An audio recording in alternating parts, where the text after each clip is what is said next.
Hi guys, welcome back to the channel.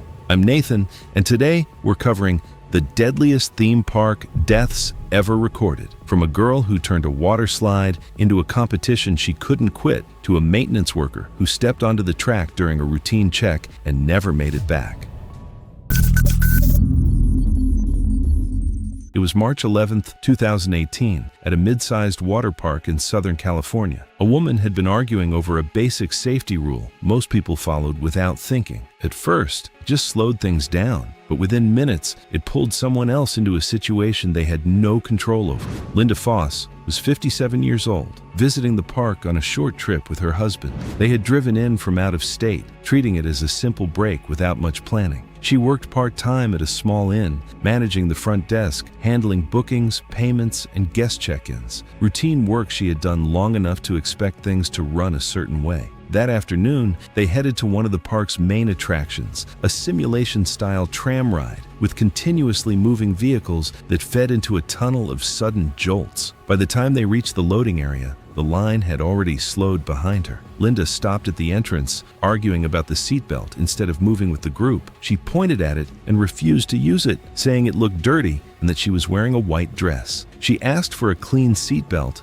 and a different seat. The attendant explained it was required and regularly cleaned, but she kept pushing back, questioning why it even mattered for a short ride. Then, she pointed at one of the seats and refused to sit, saying it wasn't clean enough. Staff repeated that everything was cleared between cycles and that they needed to keep the line moving with the continuous loading system, but she stayed where she was. Behind her, people began to get irritated, shifting in place as the line backed up and the next group waited to board. However, she didn't move. She kept arguing, pointing at the seat, asking for a different one, questioning why she had to use it at all. The line backed up behind her as attendants repeated the same instructions. I've seen this before, when someone stops everything over something small and no one can move until they're done. Even as empty seats passed through the loading belt, she stayed near the edge of the platform, still talking, still holding things up, while staff tried to get her to either board quickly or step fully behind the marked safety line. Because the ride operated on a slow, continuous movement, the vehicles kept passing through at a steady pace. As she continued arguing, she shifted backward without looking, stepping past the painted boundary line that separated guests from the moving track area. There was a narrow, recessed gap beside the platform, normally kept clear when guests stay within the marked loading position, but now exposed because she had moved out of place. Her foot came down into that recessed edge as she turned. She lost her balance instantly. With no stable footing, she fell sideways into the path of the moving tram. The vehicle was already passing through at low speed, but the weight and momentum were enough. Within seconds, the side of the carriage struck her before the operator could fully engage the emergency stop. Everything happened too fast. Staff hit the stop controls immediately, but the movement had already caused severe blunt force injuries. Guests nearby backed away as operators rushed in and called for emergency services. Linda was unresponsive. Paramedics arrived and attempted resuscitation on site before transporting her to a nearby hospital. Despite continued efforts, she was pronounced dead shortly after. Based on the findings, authorities determined that Linda's death resulted from blunt force trauma caused by contact with the moving ride after stepping outside the designated loading position. As for the case, it was reviewed for possible liability and safety concerns. Investigators noted that the ride was operating as designed, with clear floor markings and verbal instructions given. Her movement beyond the safety boundary placed her in an area not intended for guests during operation. In the end, no criminal charges were filed, but the incident was ruled a preventable death tied to unsafe behavior in a restricted zone. The park later reinforced barriers at the loading edge and updated procedures to stop the belt sooner when guests refused to comply. What changed the outcome was the disruption at the loading area. One person stepping out of position at the wrong time in a space where everything else was already in motion. It was March 7th, 2015, in northern Ohio. A family entertainment center attached to a regional mall hosted an indoor go-kart track that had been operating for just under 2 years. The facility ran both walk-in sessions and private bookings and was considered a mid-range option for birthday parties and group events in the area. Gary Pittman Jr. was 16 years old and a sophomore in high school. He lived with his mother, his grandmother, and an older sister in a 2-bedroom apartment about 20 minutes from the mall. His days followed the rhythm of most teenagers. School during the week, time on his phone late into the evening, and weekends that never seemed long enough. He was restless in the way that made him hard to keep in one place and almost impossible to keep still in any environment that had noise and movement in it. He was not a bad kid, he was just always in motion. His grandmother had booked the outing 3 weeks in advance, a Saturday morning slot. 2 hours, private booking, 11 friends, and 6 adults. Gary had been talking about it since the invitation went out. The indoor track was already loud and busy when their session began, the gas-powered carts circling continuously once the race started. The facility's ventilation system had been running inconsistently for several weeks before the party. Staff had mentioned the problem to the shift manager on several occasions, but no maintenance request had been filed and no repair was scheduled. Adults started feeling effects around the 35-minute mark. One mother sat down along the track wall, assuming she was coming down with something. A staff member noticed 2 attendees sitting near the pit lane and attributed it to bumped carts and overstimulation. Nobody connected the symptoms to the air. Gary was the smallest and lightest person at the party. Carbon monoxide spreads quickly through enclosed air, but body weight and breathing rate determine how quickly blood CO concentration reaches dangerous levels. Adolescents can be significantly lighter than the adults present, and physical activity increases breathing rate. The same airborne concentration can therefore produce a higher toxic load in a smaller, more active body. Gary had been physically active throughout the session, and his exposure relative to his size was more severe than anyone else present. Around the 40-minute mark, Gary stopped steering. His cart drifted to the side rail and came to rest against the barrier. A staff member walking the track perimeter approached, assuming he wanted to stop. Gary did not respond when spoken to.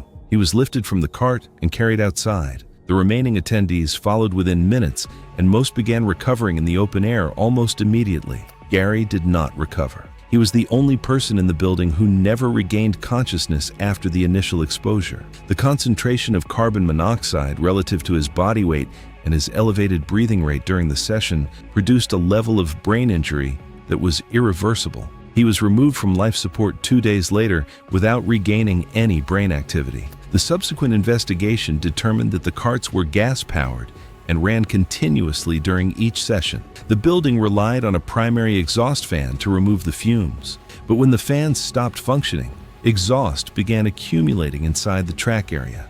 Carbon monoxide is colorless and odorless, leaving no visible warning signs for the guests inside. The case was ruled accidental.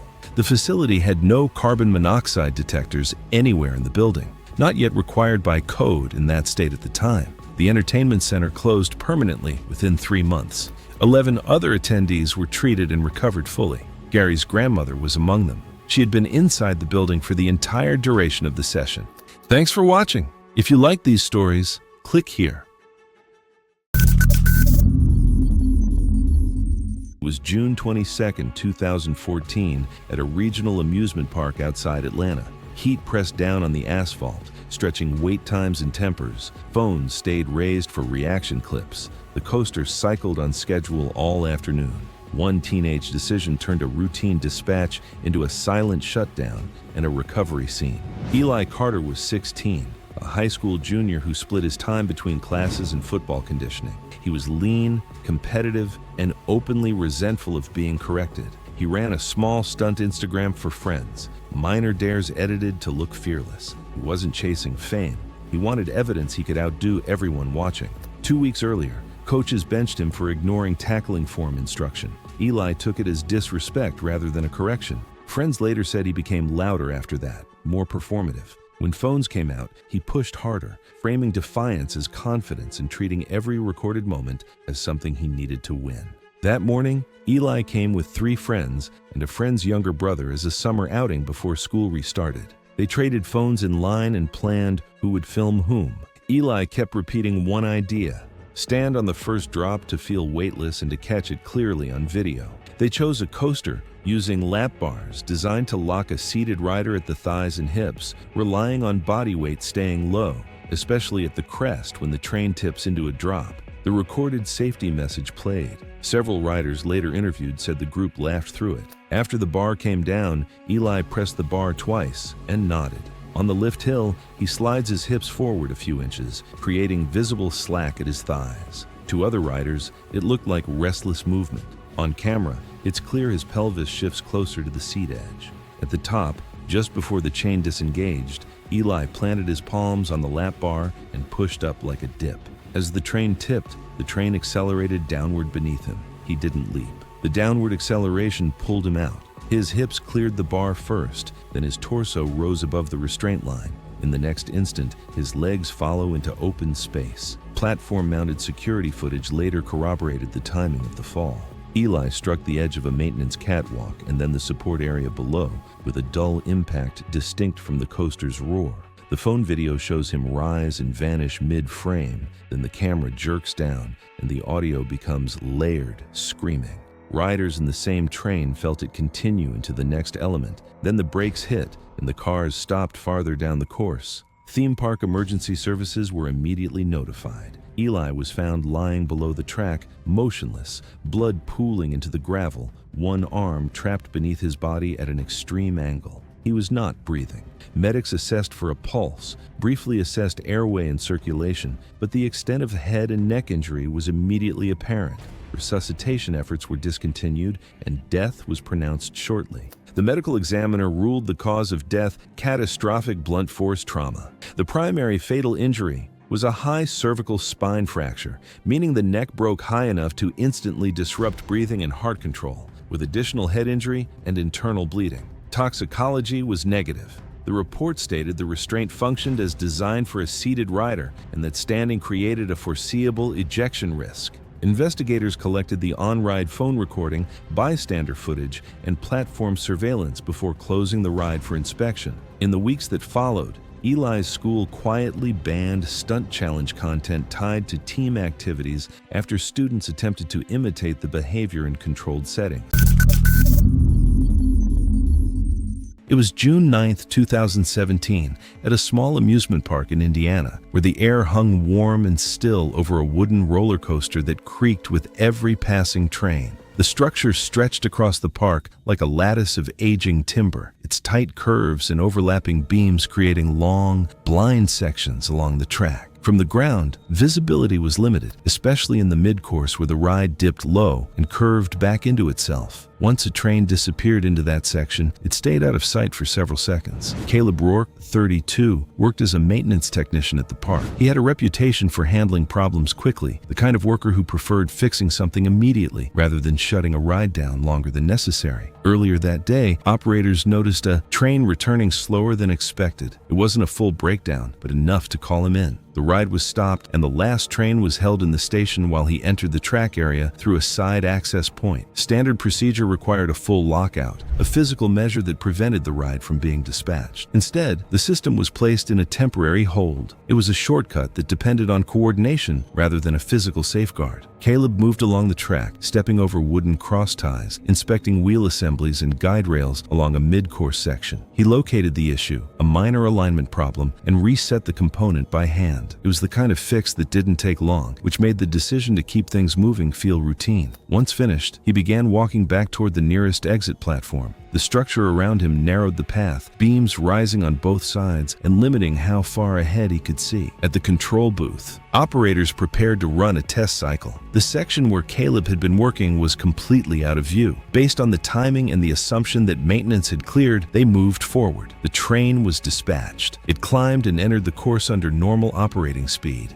As it moved through the layout, the sound carried ahead of it, the steady rumble of wheels over wood echoing through the structure. Caleb was still on the track, stepping into a crossover section where space tightened between support beams. By the time the train rounded the curve, the distance between them had already closed. There was no clear escape path. The surrounding structure restricted movement to a narrow strip beside the rail. The train entered the section and struck him before a stop could be completed. The emergency stop was triggered, but the braking system required distance to engage fully. The train came to a halt further down the track. Response teams arrived quickly, but Caleb was pronounced dead at the scene. The investigation later confirmed that no physical lockout had been used while he was on the track. The ride had only been placed in a temporary hold, allowing it to be restarted without a hard stop in place. The part that stays with me here is how uneventful everything appeared right up until the final seconds. There wasn't anything that would have made someone step back or hesitate. It all blended into routine. Everything depended on timing and assumption. One side believed the track was clear, while Caleb was still making his way off it. There was no mechanical breakdown forcing the situation. It came down to a gap in process. It's uncomfortable to realize how easily repetition can create a false sense of certainty. When a shortcut works often enough, it starts to feel like part of the system, even when it was never meant to be. And looking at how this unfolded, it's hard to ignore how routine it all was up until that point. This wasn't an unusual repair or a rare condition. It was a normal task, done the way it had likely been done before. In the end, investigators focused on that missing layer of protection. Not a broken ride, not a rare malfunction, just the absence of something that would have made restarting impossible while someone was still inside the track area. What makes this case linger is how preventable it feels when you trace it back. Every step followed a familiar pattern, and nothing in isolation looked serious enough to stop everything. But when those small decisions lined up, there was no buffer left to absorb the mistake. And the hardest part to process is how little separated a normal test run from what actually happened. The same track, the same procedure, the same timing. Just one person still inside the structure when everything restarted. No warning carried far enough. No barrier forced a pause. And once the train entered that blind section, there was no time left to correct it. It was June 28, 2014, at a regional water park just outside San Marcos, Texas. A woman had just been turned away from a ride over a rule that wasn't negotiable. At first, it looked like a routine argument, but within minutes, she found another way in. And this time, she didn't go through it alone. One of the visitors that day was Barb Onifer, 61 years old, a retired bookkeeper who had spent years working around routines and structured systems. She was at the park with her daughter and grandson as part of a weekend family outing, something they had planned as a simple way to spend time together. She was used to rules, but also to questioning them when they didn't make sense to her. That afternoon, she got in line for one of the park's enclosed body slides, designed strictly for single riders with a clearly posted weight limit. When she reached the front, the attendant stopped her and explained she exceeded the limit. The rule wasn't flexible, but Barb argued. She questioned how the limit was determined, whether it was being applied fairly, and why others seemed to be allowed through. The exchange went on long enough to draw attention from people nearby. Eventually, the attendant held firm, and she was asked to step aside, but she didn't leave. She stayed near the platform, watching the line. After a shift change, a new attendant took over, someone who hadn't been part of the earlier interaction. As the line moved again, Barb stepped forward without mentioning what had happened before. I'll be honest, this always stands out to me. I've seen people wait for a staff change like it resets everything, like what just happened doesn't count anymore. This time, she was waved through.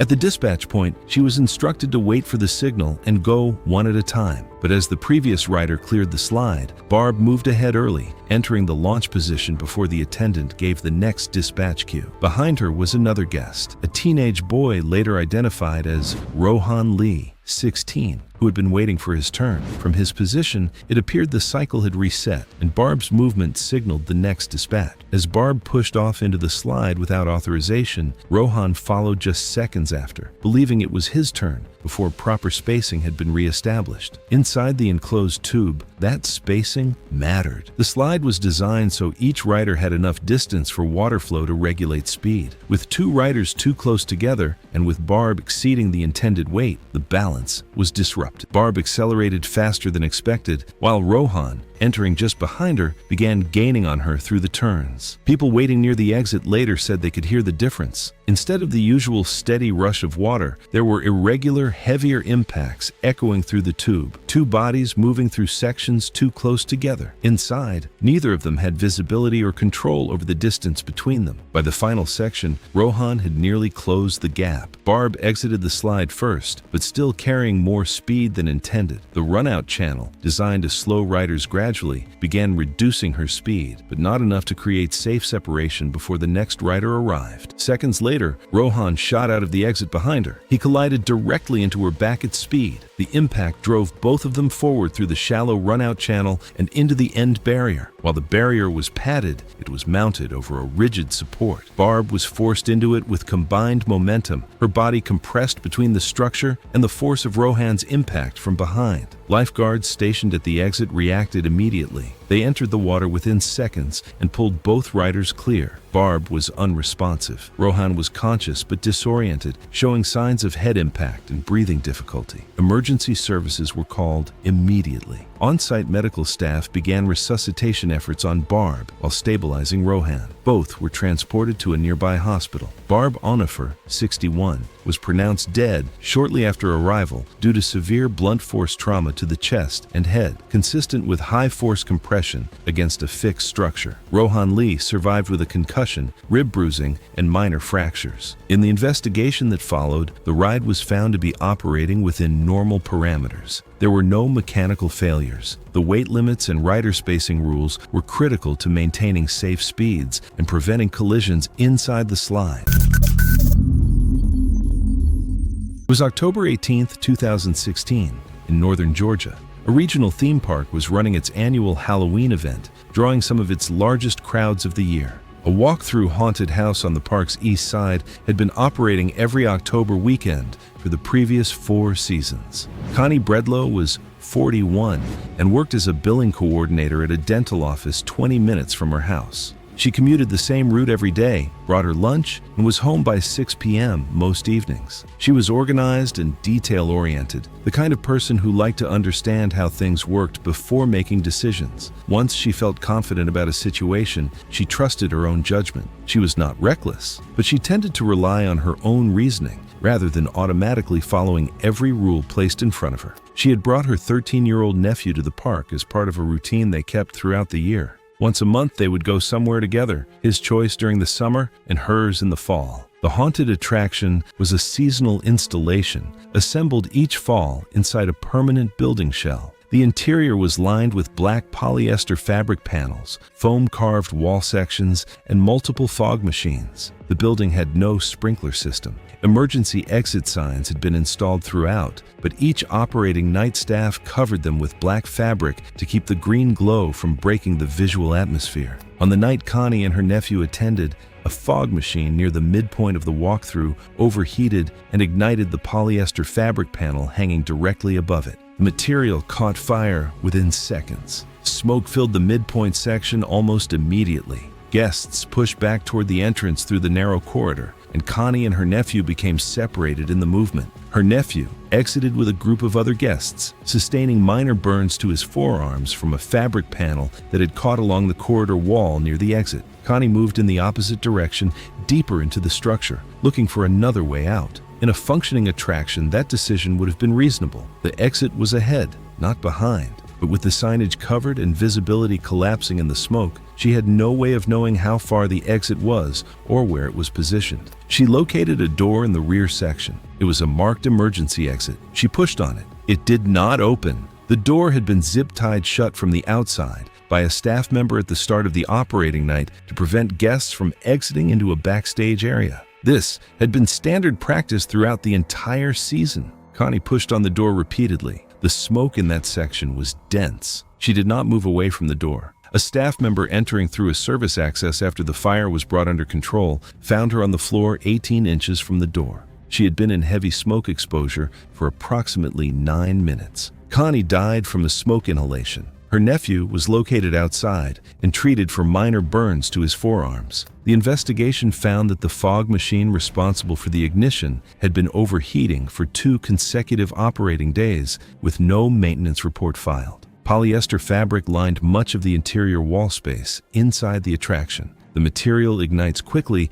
and produces dense black smoke, accelerating both the fire spread and the loss of visibility inside the corridor. The exit signs had been covered every operating night of the season. The emergency door Connie could not open had been zip-tied shut from the outside each night as a routine measure to keep guests away from backstage areas. Neither practice had been flagged or corrected at any point during the 4 seasons the attraction had operated. The case was ruled accidental. The park permanently discontinued the haunted attraction following the incident.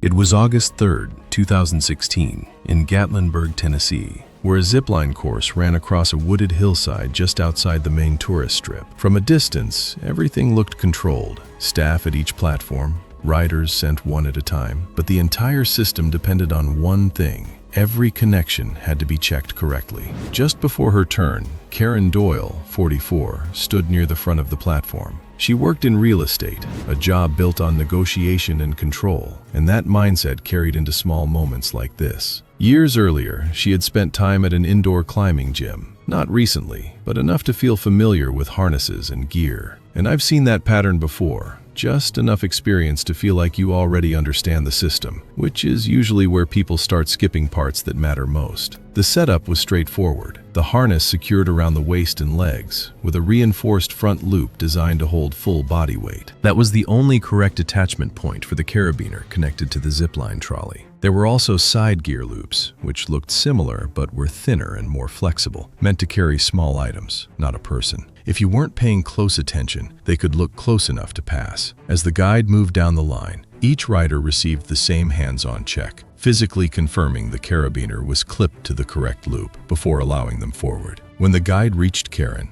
they leaned in to inspect her connection point. She stopped them mid-check. She told them she had already clipped it and gestured toward the carabiner, keeping her hand close to it. The guide explained they still needed to verify it physically. She didn't step aside. Instead, she shifted her body just enough to keep the front of the harness out of reach, repeating that it was already set. At the same time, the platform behind her was filling. The line tightened. The next group was already being staged, and another guide called out to keep dispatch moving. There was a brief pause. From the guide's position, the carabiner was visible and appeared attached. With pressure building to move the line, the check was treated as already completed. From the outside, everything still looked correct. The harness was on properly, the carabiner appeared clipped, and nothing stood out, but it was attached to the wrong point. Instead of the reinforced front loop, the carabiner had been clipped into a side gear loop that wasn't designed to support body weight. When her turn came, she stepped forward to the edge of the platform. The cable stretched out ahead, sloping downward toward the next station, with trees and uneven ground below. She leaned forward and stepped off, and for a fraction of a second, everything felt normal. Then the load transferred. The gear loop tore instantly under her full weight. There was no warning, no stretching, just immediate failure. The system did exactly what it was supposed to do, but the load was placed on a point that couldn't handle it. Instead of gliding forward, she dropped down the slope below the platform. The fall carried her roughly 50 to 60 feet through branches, rock, and uneven terrain. Her body struck multiple surfaces on the way down,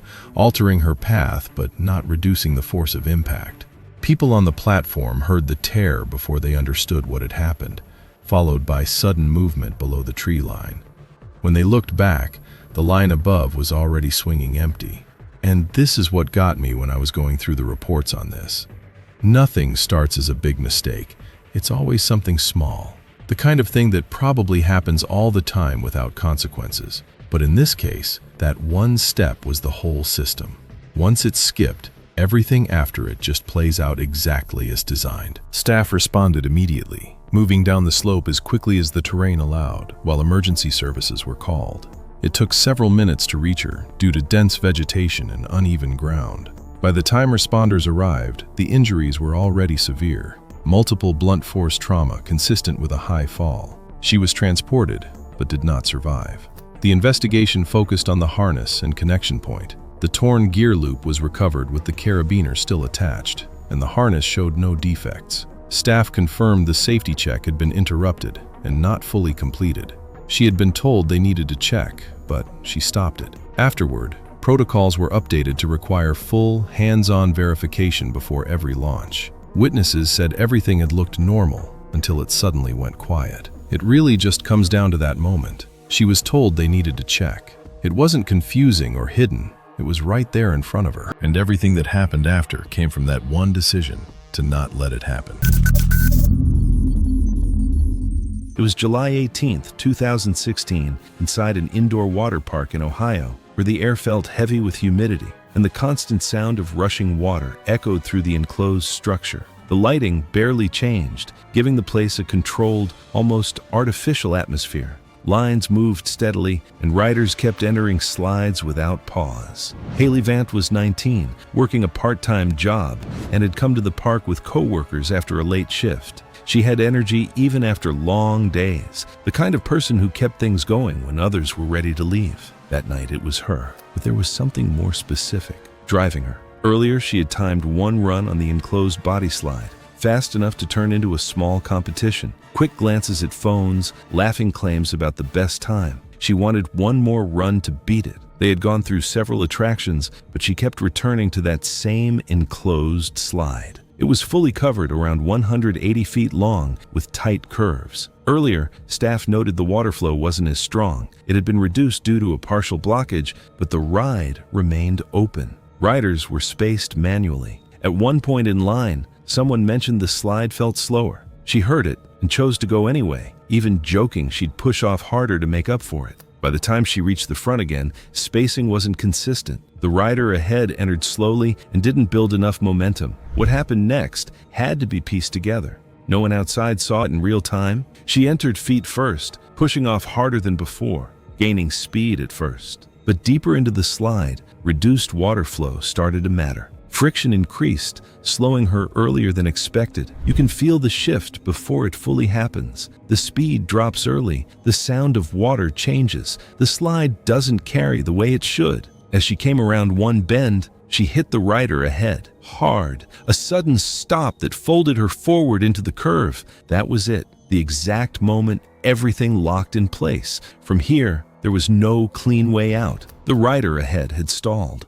Now both were stuck in a tight section with no movement. Within seconds, it escalated. Another rider entered behind her, unaware, and slammed into the same bottleneck. The space compressed instantly. What had been a delay became a full blockage. Haley's position shifted from the impact. Her upper body forced forward and twisted. There was nowhere to go. Someone behind, someone in front. Hard walls on both sides. Then the water kept coming. Instead of carrying them forward, the water pushed into the block section, hitting them in uneven bursts. It wasn't enough to move anyone. She tried to move, but there was no space. The curve and the other riders kept her in place. From there, she couldn't reposition.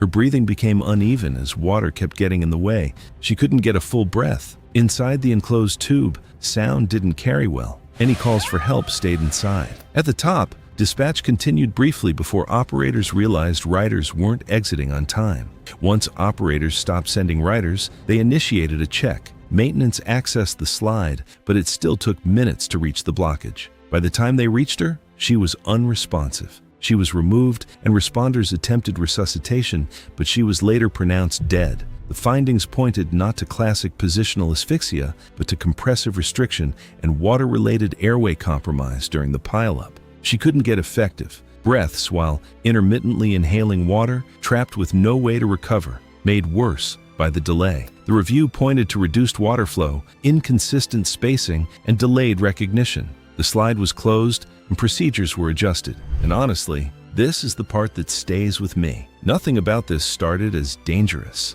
It was routine, until the exact moment it wasn't. It was August 18th. 2016, at a large regional water park outside Jaipur, India. Afternoon heat pushed families toward the wave pool, the loudest and most crowded attraction in the park. Waves rolled on a timed cycle. Lifeguards stood elevated, scanning the water. From the deck, it looked controlled and familiar. Rohan Mehta was 24 and worked as a junior sales executive for an electronics distributor.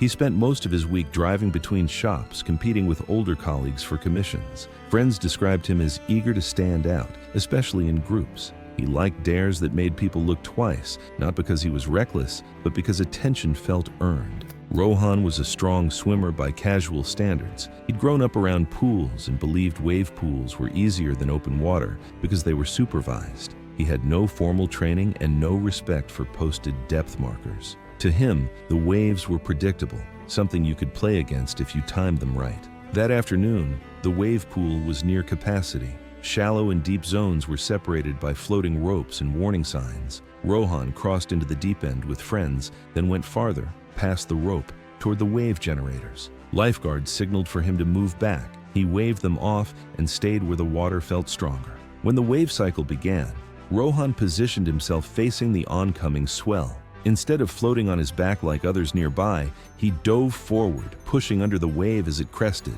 He resurfaced, laughing. Friends at the edge recorded, framing him against the generator wall. He did it again, timing the next wave by watching the water darken and rise. Between cycles, the water near the wall pulled outward. The current tugged at legs and torsos, subtle but constant. Rohan stayed close, drifting a little farther each time. Swimmers nearby adjusted their position or grabbed the rope. He didn't. When the horn sounded, signaling the start of another programmed wave cycle, he took a breath and dove early. The wave hit harder than the previous ones. It forced him down and forward, compressing him toward the sloped concrete floor. His hands didn't reach out in time. The side of his head struck the incline near the sloped concrete base of the wave generator wall. The impact snapped his chin toward his chest and knocked him unconscious instantly. As the wave passed overhead, Rohan remained submerged and motionless. The head impact had stripped away muscle control and protective reflexes, and water entered his airway as turbulence carried him along the sloped floor. Before nearby swimmers recognized the shift from play to distress, the next wave cycle began. Nearby swimmers felt contact, an elbow, a shoulder, but assumed it was part of the crowding. Someone surfaced and shouted his name, then ducked again. The current carried Rohan closer to the wall, face down, his body rotating slowly with the backwash. From the deck, a lifeguard noticed the lack of movement during the trough between waves. A whistle sounded. Another guard cut the wave cycle. The pool's surface flattened unevenly, leaving Rohan visible near the generator area. Several guests continued filming, thinking it was a drill or routine assist. A lifeguard entered the water and reached him within seconds, turning him face up and signaling for help. Rohan was limp and cyanotic, his mouth slack, eyes unfocused. He was pulled to the edge as staff cleared swimmers away and brought a backboard. Rescue breathing and CPR began at the pool edge until EMS arrived within minutes and took over advanced life support. Rohan was transported to a nearby hospital where he never regained consciousness and was pronounced dead shortly after arrival. The post-mortem determined the cause of death was drowning, secondary to blunt force head trauma. The head impact caused immediate loss of consciousness, eliminating protective airway reflexes. Water was found in the lungs, along with facial bruising and a minor cervical spine injury consistent with striking the pool floor. Investigators found no mechanical faults, the wave system functioned normally, and Rohan had entered a restricted zone and repeatedly dove into incoming waves. It was July 14, 2015, in Orlando, Florida. At a crowded water park, a woman refused to leave a ride exit, insisting she shouldn't have to wait again. It didn't seem serious at first, but within minutes, her decision pulled someone else into a space designed to move without stopping. Donna Pelchat was 52, working as a tour coordinator. That day, she was at the park with her husband and a visiting family friend, someone she had personally invited because she wanted everything to go smoothly. That was kind of her thing. She liked being in control of plans, keeping things on track, making sure nothing slowed them down. And when something didn't match what she expected, she didn't just let it go. She stepped in and tried to fix it herself. After finishing a log flume ride, she didn't follow the marked exit like everyone else. Instead, she stayed near the unloading platform and told the operator she shouldn't have to go through the full line again. She pointed to a separate access point she had noticed earlier and insisted she should be allowed through that way. Staff told her clearly to move along, but she stayed right where she was. And honestly, most people understand those priority lines are there for guests who truly need them, which makes it surprising she tried to use that as an excuse. As the next boat approached the unload area, operators shifted their attention to the incoming riders. In that short gap, Donna stepped past a waist-high barrier and slipped through a side service gate that hadn't fully latched. Behind it was a narrow maintenance walkway running alongside the runout channel. Wet, uneven, and clearly not meant for guests. Her husband followed right behind her as staff started shouting for both of them to come back, but Donna kept going along the narrow edge, saying they'd just get on from there instead of going all the way around again. He stayed close, reaching toward her like he was trying to steady her because the ground under them was getting slick from the constant water flow. By then, the next log had already gone over the drop and entered the runout channel. And that's the part people don't realize. Once a ride like that is moving, it doesn't just stop on command. The boat came in fast along the guided track, water pushing out around it as it started to slow, but not nearly fast enough. As Donna kept moving forward on the slippery edge, her foot suddenly slid out from under her, and she fell sideways straight into the channel. Her husband reacted instantly, reaching to grab her, but instead of pulling her back, the motion threw him off balance too, and he went in right after her, just seconds before the boat reached them. There was nowhere for it to go. The front of the log pressed both of them into the concrete sidewall, pinning them in place as the water surged around them. It wasn't some dramatic impact. It was tight, mechanical, and unforgiving. From the platform, it happened fast, but not fast enough to miss what was happening. Operators hit the emergency stop the moment they saw them, but the ride still needed distance to come to a full stop. By the time it did, both of them were trapped in the channel. Staff and lifeguards rushed in immediately, getting into the water to free them. It took time to shift the boat enough to pull them out from the sidewall. By the time they were brought back onto the platform, neither of them was responding. CPR was started right there as emergency responders were called in, but despite continued efforts, both were later pronounced dead. The findings pointed to crushing injuries to the chest, along with drowning, which lines up with being pinned underwater in an active ride channel. The investigation later confirmed that the ride itself was working exactly as it should. The boat stayed on its track, and staff followed emergency procedures. Everything came back to that one decision: Donna stepping into a restricted area and her husband following right behind her. It was October 3rd, 2017, at a traveling fairground in Texas, where the air felt warm and slightly humid, carrying the mix of food stands, dust, and machinery running non-stop. The ground was packed dirt, worn down by constant foot traffic, and the lights from the rides flickered against the darkening sky. Everything about the place felt temporary, assembled quickly, and expected to keep moving. Lyra Scoff was 24 years old, working freelance and building a visual portfolio centered around motion, specifically how things move under stress. She was drawn to the physics of it, the way force reveals itself in structure. That night, she was at the fair, partly to enjoy it, but partly to study it. She had her camera, and she was looking. That detail matters more than it seems. She spent the early part of the evening observing rides before riding them. She watched how things moved, clocked the rhythm of cycles, noticed the way certain structures handled load. It was habit. She approached everything with that kind of attention. She eventually made her way to a chair swing near the center of the fairground, a rotating ride with suspended seats attached by chains, lifting riders outward as it gained speed. The structure stood about 40 feet tall, and at full operation, the chairs extended outward at a steep angle. She chose one of the outer seats, specifically for the arc. From that position, she'd told a friend earlier, you could feel the force at its maximum, the point where the chains were most taut, where the physics were most visible. It was exactly the kind of moment she was there to experience. The ride had been assembled earlier that week and had only undergone a standard visual inspection. One of the chain assemblies had been replaced earlier in the season, but the surrounding connectors had already been exposed to repeated stress over many cycles. The damage wasn't on the surface. It was inside the metal, in the structure of the link itself. As the ride began, it rotated slowly before building speed. Witnesses described a completely normal cycle. The chairs extended outward, reaching full arc as the force pulled them away from the center. At that point, the chains were under maximum tension. This is exactly the moment Lyra had chosen the outer seat to feel.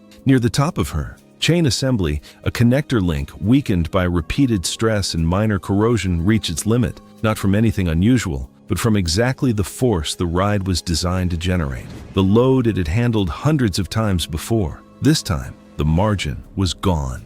The link failed. Her chair detached and followed a straight outward path. Based on positioning and speed, she traveled approximately 35 to 45 feet beyond the ride's perimeter before striking a fixed metal barrier post and then the ground. The detached seat frame landed separately nearby. The ride continued spinning briefly before the operator noticed the missing chair and initiated a stop. There was no warning before it happened, no visible change, no sound, no shift in how the ride moved. The moment it failed was indistinguishable from every moment before it. She was pronounced dead at the scene from severe blunt force trauma. Inspection identified the failure point at the connector link: progressive metal, fatigue, not sudden, built up over time, invisible at the surface, undetectable without testing that wasn't required and hadn't been done. The ride was shut down and removed for further examination, and additional scrutiny was placed on inspection procedures for similar equipment.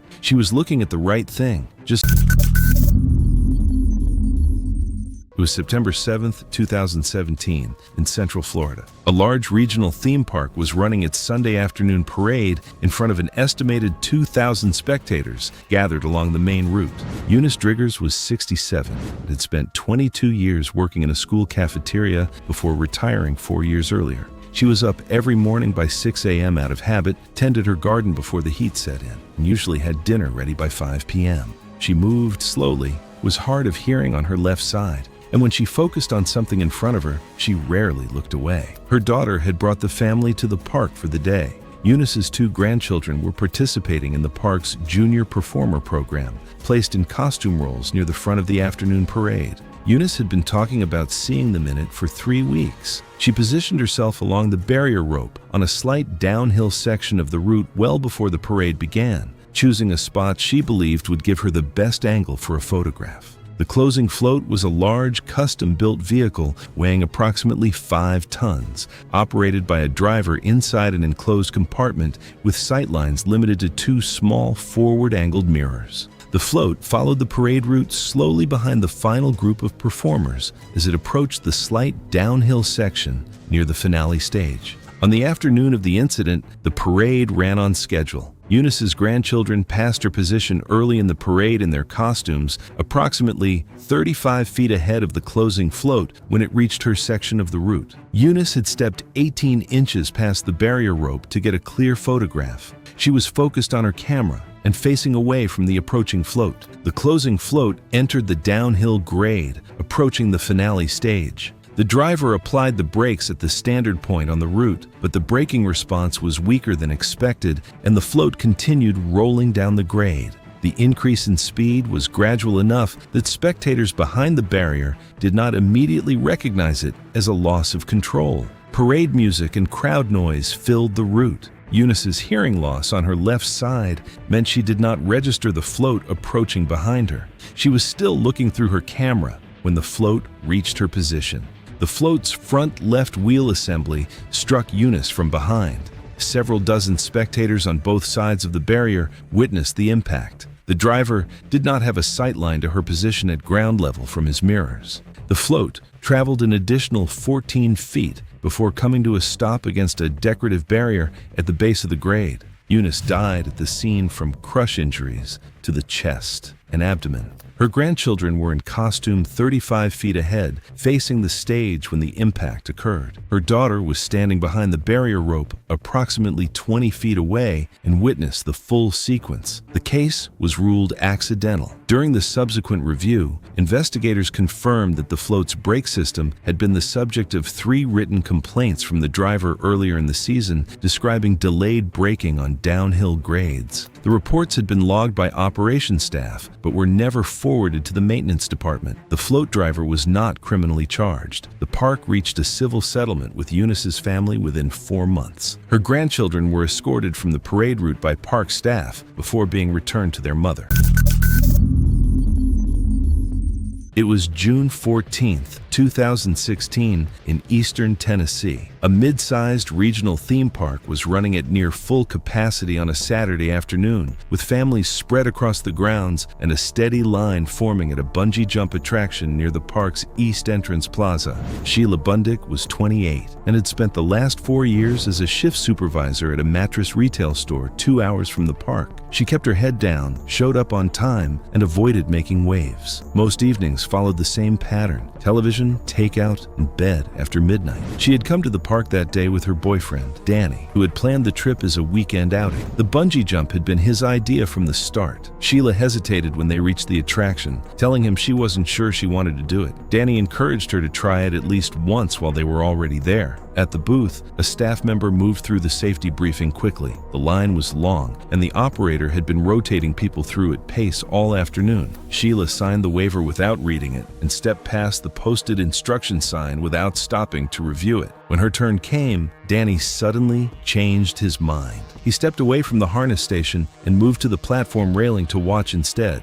Sheila was already strapped into the rig. The harness equipment being used that afternoon had been serviced earlier in the week following a routine strap replacement. Sheila stepped to the edge, rocked forward twice, and jumped. The primary bungee cord extended and caught as designed. The initial drop and deceleration were normal. On the first rebound snap, the moment the cord pulls the jumper sharply back upward and the load spikes across all connection points. One of the connection points suddenly gave way. Sheila separated from the cord at approximately 25 feet above the base mat. The crash mat below was a layered foam and air bladder pad standard to bungee operations of that era. It was built to cushion-controlled pendulum-style landings where the jumper remains tethered and swings to a gradual stop. A vertical free fall from 25 feet onto that surface was outside what the mat was rated to absorb. Sheila landed flat on her back. The impact forced the air from her lungs, and she remained motionless on the mat. Danny watched the full sequence from the platform railing above: the rebound, the separation, and the fall. A vendor staff member at the base mat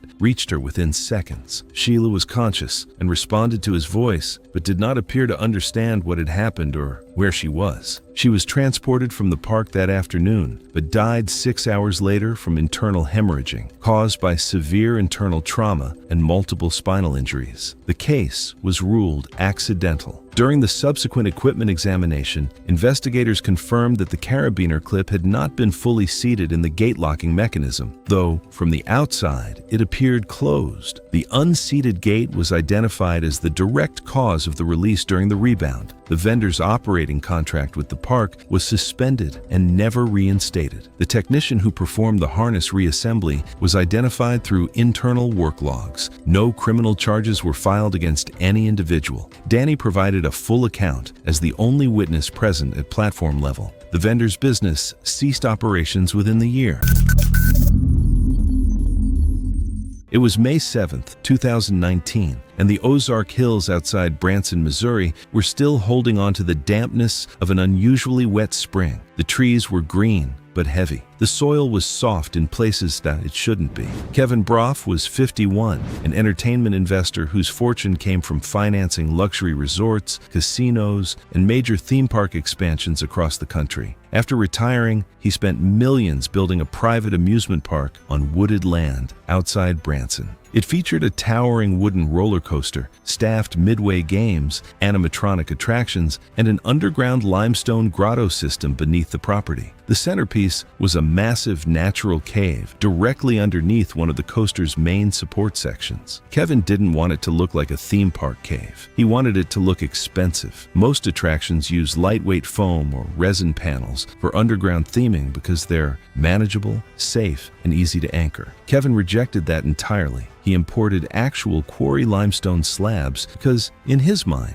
real stone signaled real money. It was the difference between a rich man's hobby and something that looked like one. The material became a point of pride for him before a single slab was ever installed. And I get him. When you've spent years funding other people's ideas, finally building something of your own makes you want to prove you can do it too and make it even better. He didn't just use limestone for the walls. He used it for the ceiling. Massive quarried slabs anchored into retrofitted support mesh overhead, far heavier than what the system was ever designed to carry. But to Kevin, the weight was the point. Thin panels looked cheap. Real stone had presence. It looked like something that cost what it actually cost. Over time, the cave expanded. New decorative chambers were dug out to make the tour more immersive, pushing deeper and closer to the structural anchor points buried beneath the coaster support columns above. Every coaster pass sent vibrations shaking down through the ground. Dust would fall from the ceiling cracks whenever a train crossed overhead. The unusually wet spring had been saturating the cave walls for weeks, and visible cracks had begun spreading near portions of the chamber roof. To Kevin, the cracking gave the limestone character. It It looked natural. It looked like the real thing. On May 7th, a group of online content creators arrived to film the attractions. Kevin led them personally underground, while coaster operations continued above. The group stopped in the main chamber while Kevin explained how the cave had been built. A coaster train crossed overhead. The rumble shook loose dust from the ceiling, which was routine. But then came a sound that wasn't part of the routine, a deep crack that didn't sound like the track. Pebbles fell first, then small limestone chunks scattered across the walkway. A slab the size of a dining table came down behind the group, partially blocking the entrance tunnel. Kevin moved immediately toward a maintenance passage near the exit staircase. But before he reached it, several ceiling sections gave way directly above him. The first piece struck him across the shoulders and drove him face first onto the concrete path. Additional sections collapsed across his lower body. A water pipe burst and sprayed mud across the chamber. Witnesses scrambled for the service tunnel while the ceiling continued breaking apart. This was the day Kevin had been waiting for. He finally had the audience to see what he had built it all for. What he didn't expect was that the masterpiece he had built had its own plans for the finale. Operators running the coaster above ground didn't trigger an emergency stop immediately because the underground rumbling sounded from the surface like ordinary ride vibration. Emergency crews spent more than an hour stabilizing the remaining structure before safely entering. Kevin was found, pinned beneath several limestone slabs, and pronounced dead at the scene. Investigators documented extensive cracking near the coaster's anchor points above the grotto. Their conclusion was that repeated vibration from daily operations combined with months of water infiltration and the excessive weight of the real limestone ceiling caused cumulative structural failure. The expanded chambers pushed too close to the support anchors were identified as a critical factor.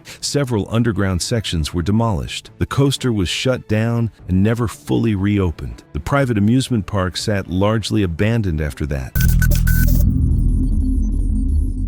It was October 19, 2017, at a large theme park in Williamsburg, Virginia, during a seasonal Halloween event. In the middle of a crowded scare zone transition, one guest stepped past a clearly marked boundary to get closer footage, and within seconds, a controlled performance turned into a fatal fall that no one could reverse in time. That night, Cheryl Motes, 50, a customer service supervisor, was at the park with co-workers after her shift, treating it as a casual outing. At work, she was used to stepping into complaints and pushing for answers, and that habit carried over into how she handled things in public. If something didn't match what she expected, she questioned it and kept pushing until she got the response she wanted. During one of the roaming scare segments, she positioned herself closer than most guests, watching the performers move through the area. Several of them were on stilts, standing roughly 4 feet off the ground, wearing extended creature costumes built on lightweight aluminum frames with foam outer shells. Cheryl began pointing things out to people nearby, insisting the figures weren't mechanical and describing what she believed were visible seams and movement patterns. As the segment ended, performers began moving through a roped-off side path meant strictly for staff and cast. Cheryl followed along the barrier with her phone raised, trying to get clearer footage. She called out to one of the performers, asking to see the costume up close and even try it on. A staff member told her no and directed her to stay behind the rope, but she didn't drop it. She repeated the request, raised her voice, and questioned why it wasn't allowed. Even as people around her began moving away, she stayed fixed on the performer. Instead, she leaned farther over the rope, trying to angle her phone upward. When that still wasn't enough, she stepped through a gap in the partially open rope line and entered the restricted pathway. At that moment, one of the performers, later identified as Ethan Caldwell, 27,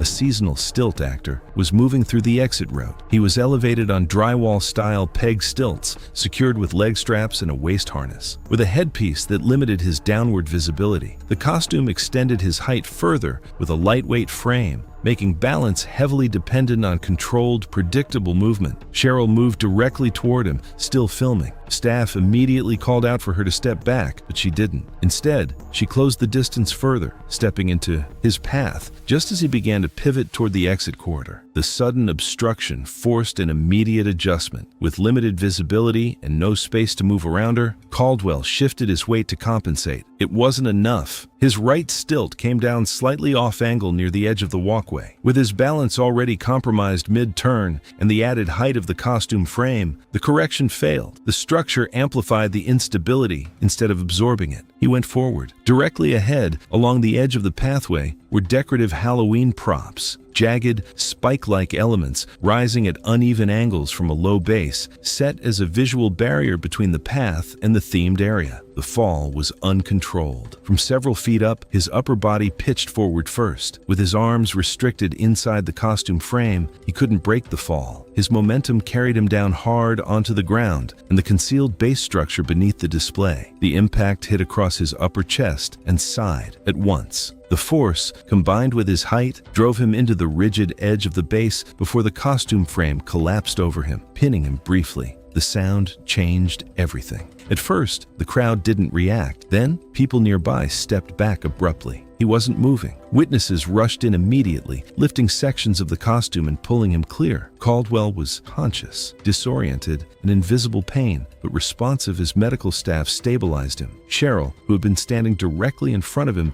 didn't have time to move when he came down. The forward momentum carried part of the collapsing frame into her, knocking her backward onto the hard walkway surface. She struck the ground with force, her head and upper body taking the impact. She went down immediately. Staff redirected attention as the situation escalated. Cheryl was unresponsive, with heavy bleeding and no reaction to verbal commands. The park's on-site medical team arrived within minutes and began emergency intervention. But the extent of the injury was severe. Emergency medical services transported both of them to a nearby hospital. Caldwell was treated for multiple blunt force injuries and fractures, and later stabilized. Cheryl, however, was pronounced dead shortly after arrival. The cause of death was determined to be severe blunt force trauma to the head and upper body, resulting in critical internal injuries. At some point, it stops being about the argument and turns into something else entirely. And this next one shows how fast that shift can happen when someone refuses to back off. Before we move on, if you're into these real breakdowns of how small decisions spiral into serious consequences, consider subscribing. There's more coming that only gets harder to watch.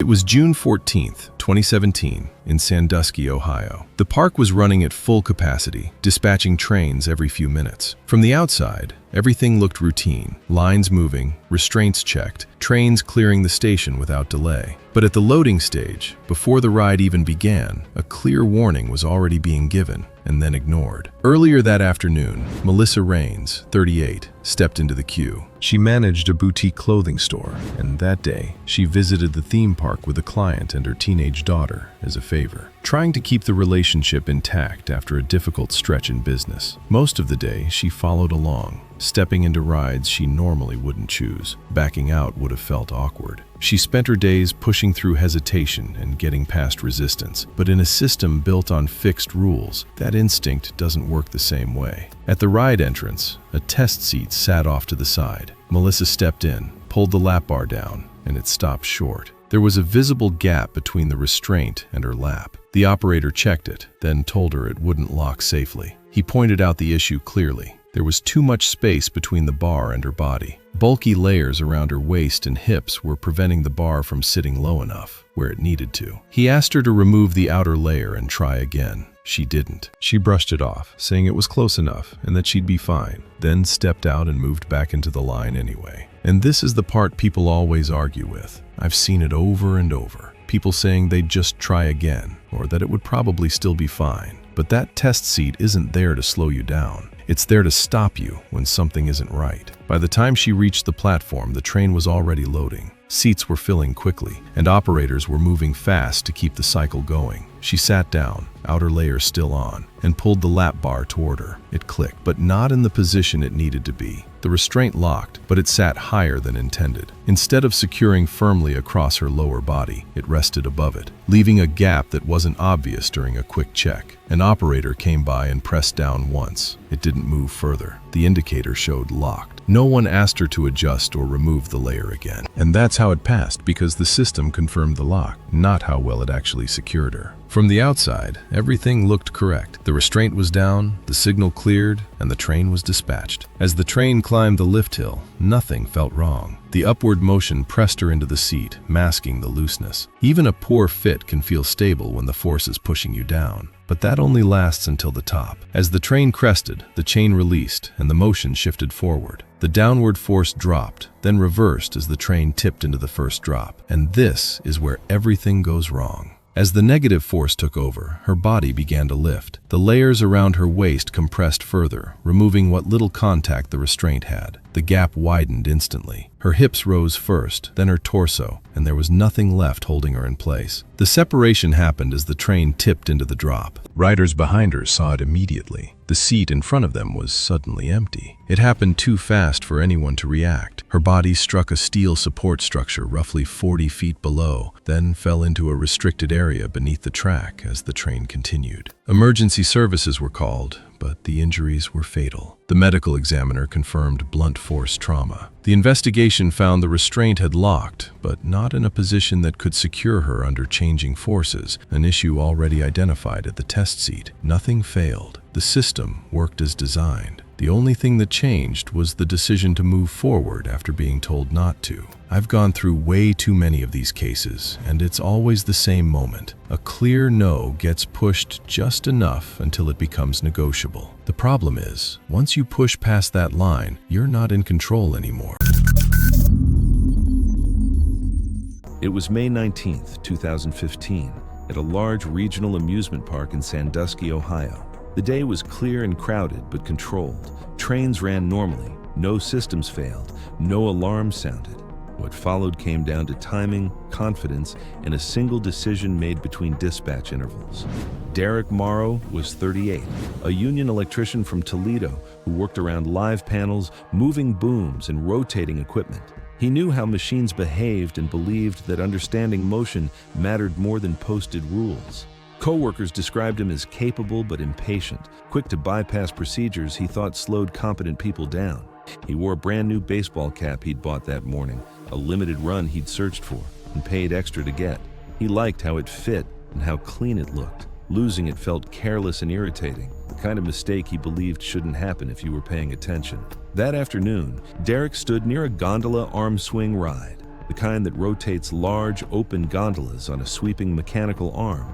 The arms swung out over a fenced exclusion zone, accelerating and decelerating in wide arcs. As a gondola passed, a gust from its movement knocked Derek's cap loose. It tumbled over the low barrier and landed on the gravel beneath the swing path, untouched. Witnesses later said Derek waited until the gondola arm swung past and the space beneath it cleared. From the queue line, several people saw him point toward the cap lying on the ground. Warning signs were visible along the fence. He stepped over it anyway. Phones were raised as he jogged into the marked exclusion zone. The ride continued cycling, the arm reversing direction as normal. As Derek bent forward and reached down, the gondola arm began its return swing. From the ground, it looked slow, but the video later showed the arm accelerating rapidly through its arc. Several witnesses said the first warning was the sound, a rising mechanical rush, seconds before impact. The gondola struck Derek high across the chest and shoulder line. The force lifted him backward and drove him into the steel support column at the base of the ride. His body folded against it, then collapsed onto the concrete pad beneath the arm. The gondola continued its swing for a brief moment before sensors registered resistance and triggered an automatic shutdown. Inside the gondola, riders felt a sharp jolt and looked down as screaming broke out below. Operators hit the emergency stop immediately and radioed for medical response as the ride locked in place. Park security reached the exclusion zone within minutes and cleared the guests back. Paramedics arrived shortly after. Derek showed no purposeful movement, no breathing, and no detectable pulse. Resuscitation was not attempted due to obvious fatal injuries. The coroner ruled the cause of death to be massive blunt force trauma. The initial strike crushed his chest, fracturing ribs inward and tearing major blood vessels near the heart. Secondary impact with the support column caused additional pelvic and head fractures. Loss of consciousness would have been immediate. Investigators concluded the ride operated normally. The exclusion zone was clearly marked and designed to account for the arm's full movement envelope. Entering it to retrieve personal property placed Derek directly in the path of the ride. The park reopened the following day. No citations were issued. Derek's union later held a closed safety briefing using diagrams of swing arm timing and clearance zones. His cap was returned to his family in an evidence bag, still intact. It was September 3rd, 2015, along a private waterfront estate just outside Savannah, Georgia, when a sunset that should have been beautiful became the last thing a crowd of guests would ever want to remember. The Georgia coast in early September carries that particular kind of heat, thick, still, with salt in the air, and the tide doing its slow, indifferent work along the limestone edges of the shore. By late afternoon, the water level in the tidal lagoon beneath a private bungee tower had dropped several feet from where it had been just hours before. That detail mattered more than anyone at the party seemed willing to admit. Lita Drass was 46 years old, a self-made woman with a reputation for going bigger than anyone expected. She worked in private real estate development and had spent years converting a coastal property into something that could only be described as a personal passion project. A fully operational waterfront amusement park built on her own land. Carnival games, zip lines, a midway strip of lights and color, and a bungee tower rising roughly 85 feet above a tidal lagoon just off the boardwalk. Every Labor Day, she threw a party that people talked about for months. Influencers, boat owners, local figures, they all showed up, and Lita loved it. She had the kind of personality that didn't just enjoy a crowd, she performed for one. She was generous, charismatic, and almost constitutionally resistant to being told no. The bungee operation on her property was manually managed, meaning workers adjusted cord length based on the changing tide below the platform. Earlier in the afternoon, they had configured the setup for higher water conditions, a reasonable call at the time. But tides don't negotiate. By the time sunset arrived and the golden hour light was spreading across the lagoon, the water level had dropped significantly, exposing jagged submerged limestone that had been safely below the surface hours before. One of the workers flagged it. He reportedly made clear the cord needed to be shortened before anyone else jumped, Lita was told. She jumped anyway. I can't stop thinking about this. She built the entire attraction, so she understood that system better than anyone there. That's why it's hard to see this as simple ignorance when the danger was already being pointed out. She had strapped a helmet camera to herself for the jump. Guests lined the boardwalk and midway below, phones out, watching as she climbed onto the platform railing and dove headfirst toward the lagoon. The cord stretched fast. People cheered. And then, within seconds, those watching from below began to realize something was wrong. She was descending lower than any of the earlier jumps that day. Her upper body hit the shallow water first. Then, the front of her head made direct contact with a submerged limestone rock. The impact caused catastrophic head and upper spinal injuries. The cord recoiled, pulling her back upward, but the damage was already irreversible. Strong coastal crosswinds caught her body during the rebound, swinging her laterally toward the rock wall bordering the attraction. Witnesses on the boardwalk screamed. Workers rushed to stabilize the oscillating cord, while carnival music continued playing across the park, a detail that survivors later described as deeply disorienting. One guest filming from the dock dropped their phone and stepped back. Several people near the water became visibly sick. It took workers a few minutes to bring the line under control and stop the motion above the lagoon. By then, the guests around the midway were being moved away from the surrounding rides and attractions. The sound of screaming had reportedly carried across the waterfront to nearby residences. Responders arrived by boat. The rocky shoreline made direct vehicle access impossible, and that alone added precious minutes to a situation that had already ended. Lita was pronounced dead at the scene. The official findings confirmed what the worker had warned about before the jump. The cord had not been shortened to account for the lower tide conditions. Investigators documented visible impact damage and blood staining on the limestone rocks directly beneath the jump zone. Multiple guests voluntarily turned over footage they had recorded from the boardwalk and midway, which helped reconstruct the sequence of events. The bungee tower and surrounding attractions were shut down immediately during the investigation, and portions of the lagoon-side amusement area were later dismantled. Authorities concentrated their inquiry on the private operation of the attraction itself, with no broader industry reforms following from the case. To me, the lesson here isn't really about bungee cords or tide charts. It's about what happens when the need to keep going becomes stronger than the willingness to stop and listen.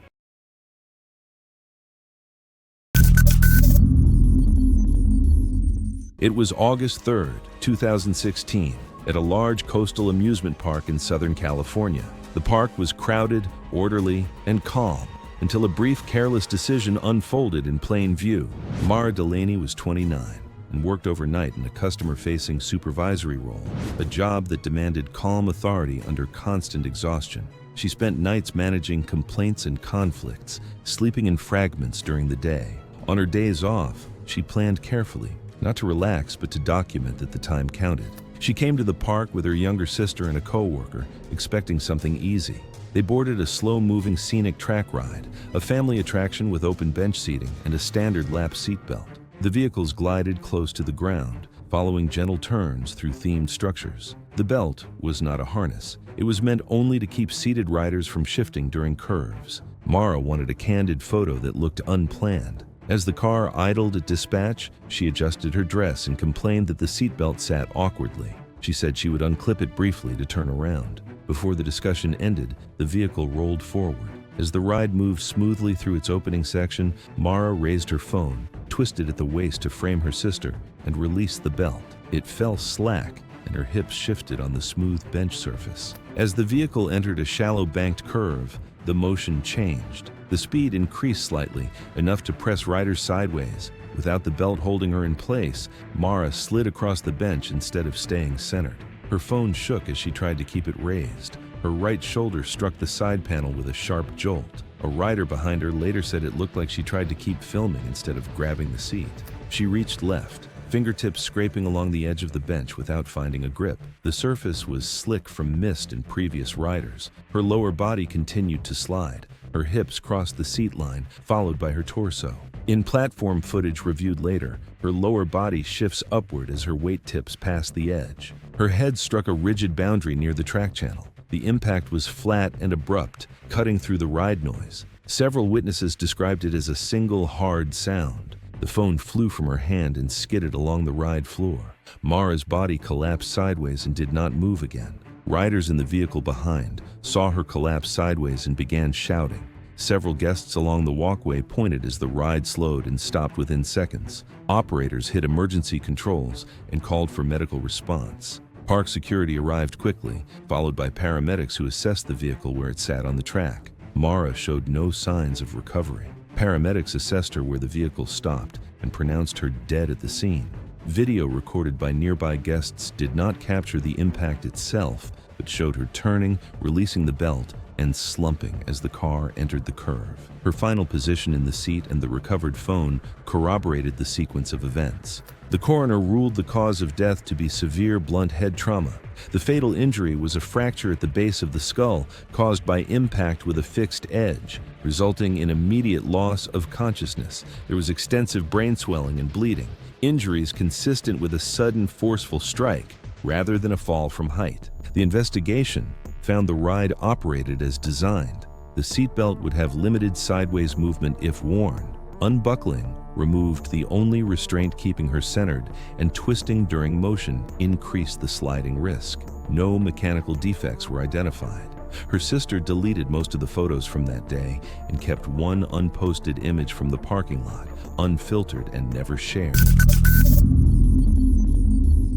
It was August 3, 2016, at a local amusement park in Georgia during a crowded summer afternoon. Lines stretched out as staff worked under pressure. An ant pushed past a clear rule. It didn't seem serious at first, but within minutes, it turned into something no one on that ride could fix. Visiting that day was Renee Galveston, 47, and being there wasn't even part of her original plan. Her sister had asked her at the last minute to watch her nephew for a few hours, and instead of keeping things simple, Renee decided to take him to a small local amusement park and turn it into an outing. From the moment they arrived, witnesses said she kept slowing things down, arguing over small details and questioning staff at almost every stop. When her nephew came in just below the height marker, she leaned in close, pointing at the line and calling attendants over, insisting he basically met it, even as the line behind them started backing up. At the measurement point, the result didn't change. Still under. The attendant explained it, but Renee raised her voice, arguing the difference didn't matter and questioning why they were being so strict. Witnesses described her as persistent, with staff repeating the same answer while she kept pushing for a different one. She asked for a supervisor, but got the same answer and stepped away, then came back again. This didn't happen once. It kept going. Each time she came back more direct, more forceful, repeating the same argument, not letting the line move without saying something. People behind her started watching. Some stepped out of line to go to other rides. Eventually, during a shift change, she found a newer attendant. This time, she controlled the moment, positioning her nephew under the bar, keeping him straight, pointing at the line, and insisting, louder than before. The attendant hesitated, and she didn't back off. After a few seconds of pressure, the answer changed. They were let through. The ride itself wasn't a high-speed coaster. It was a small family ride, low elevation, slow dispatch, and designed with a single-position lap bar rather than over-the-shoulder restraints. The system depended on rider size to hold properly against the bar. For adults, it locked firmly. For smaller riders near the minimum height, the fit could leave more space if not checked closely. At the loading platform, everything moved quickly. Renee and her nephew were seated, the lap bar lowered until it clicked, and they were cleared to ride. But the fit wasn't tight on him. There was a visible gap between his body and the bar that would normally be flagged during a proper check. Just before the train fully departed, as it began its slow roll out of the station, Renee raised her voice again, calling out to the operator, saying the restraint didn't feel secure enough for her nephew. Instead of staying seated, she leaned forward over the lap bar, trying to adjust him herself. Below the platform, the ride operator noticed immediately and moved toward the controls, signaling for her to sit back down. But the train had already passed the primary stop point at the station exit. On rides like this, the emergency stop isn't instant once the train clears that section. It requires confirmation and a short delay before the system fully engages to avoid abrupt mechanical stress. She didn't respond right away, and this is the moment where, if you're watching from the side, you can already feel it going wrong.